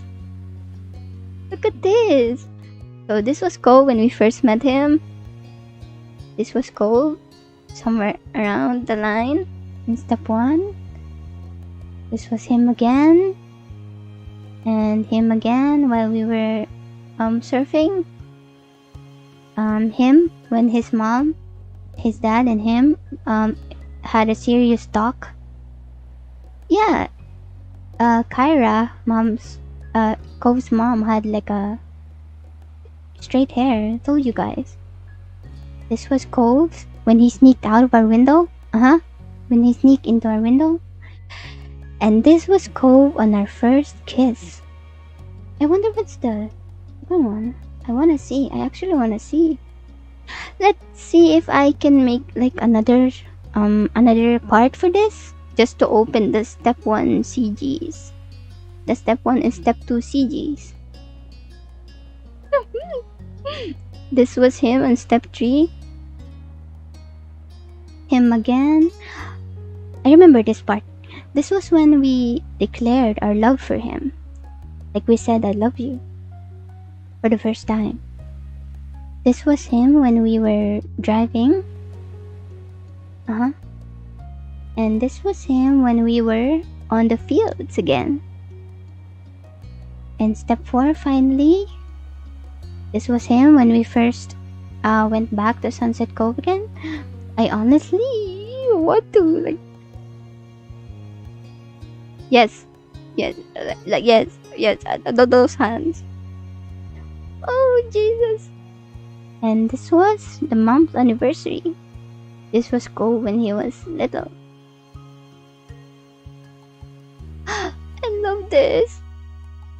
Oh, so I need to step 1, 3, okay. And then this is step 2, 4. So I missed 2 of them. Okay. And yeah, we can also go to Derek and Baxter. Yeah, guys. So I think I can buy another one for those. So yeah. Okay, let me go back to this Yeah, this part right here. It's been so long, it's finally ended. For now. Okay, my thoughts. Let me gather my thoughts around this game. Truthfully, I stumbled across this game on Steam because I was searching for free games. I remember so vividly. Back then, before I came across this game, I was just laying in my bed and then suddenly I had a thought. I had a thought that what if I play a game from Steam and then I search up games to play, free to play games on Steam, and I came across this game. It's an otome game, and it piqued my interest that it was an LGBTQ game. It was categorized as an LGBTQ dating game. I didn't expect I grew so attached to this game actually. To Cove, to Moms, to Liz, to Lee, to Mr. Cliff, to Kyra, to Tyra, and to Miriam, to Jeremy, to Baxter, to Derek, to Shiloh. I still remember all of their names and what they look like. This was a really cool game. Not only did it give you like free choices, my journey with Cove and all the things we've gone through together, through ups and downs, made me realize like that time passes by quickly. So guys, I think my final thoughts in this game is that it's a really good game. I will rate it later. No, I will rate it as soon as I end the stream. Let me just actually open Steam now so that I won't forget that I'm gonna rate the game. Let's go to Steam. Let's go to Steam really quickly. Just quickly. Hold on, guys. Okay, I've clicked Steam. Oh shit! I accidentally clicked open game. I think it's library, right? And then I'm gonna have to leave. I'm gonna have to leave a comment. No, not a comment. A review later. Definitely gonna buy the DLCs in the future. And if I have the time. But yeah, I'm looking forward to experiencing more of this game actually. I wonder what we'll get next. Oh, please tell me that we've got like an after wedding story or something. I searched about this and there's also a not safe for work DLC, and I'm planning to buy that one, but I'm not planning to stream it because it's not safe for work. It's NSFW. I think the plot of that it can be bought on Patreon. I think the NSFW story. It's in midway step 3 when we first sneaked into Cove's bedroom. Yes, I think that's when it was. So yeah. Final thoughts is that I recommend this game to anyone who might be interested in playing a unique LGBTQ game. I like this game very much, especially Cove. His reactions are always so cute, you know? The way that when we tease him, like his facial expressions change. I definitely like that one. I definitely liked seeing him being teased, which is I just only found out for myself. What a unique game. So yeah, let me just quickly switch back to the before goodbye scene. Okay, I muted the audio, so let's go back to here. So yeah, guys, I want to thank you all for being here, you know, to the 2 viewers that I have. Well, I'm not complaining. But yeah, and to every possible viewer that may be watching this after the stream has ended, thank you for sticking by. Thank you for seeing this stream. And there's supposed to be comments here on my back, but there's nothing. So yeah, that's all I have for today. Let's see if I can stream my Genshin Impact 3.1 experience in the future. Look forward to announcements of that. So yeah, next stream will definitely be Genshin, I guess. A high chance of it being Genshin, since 3.1 is coming, and I have to pull for Sino. Though I am currently pulling for Dory on Kokomi's banner, with no sign of her, and on 30 pulls. And I'm sad because I don't have Dory yet. So yeah, that's all for today's stream, everyone. I look forward to seeing you guys again. And till next time, bye everyone. Bye. Bye bye everyone. Bye.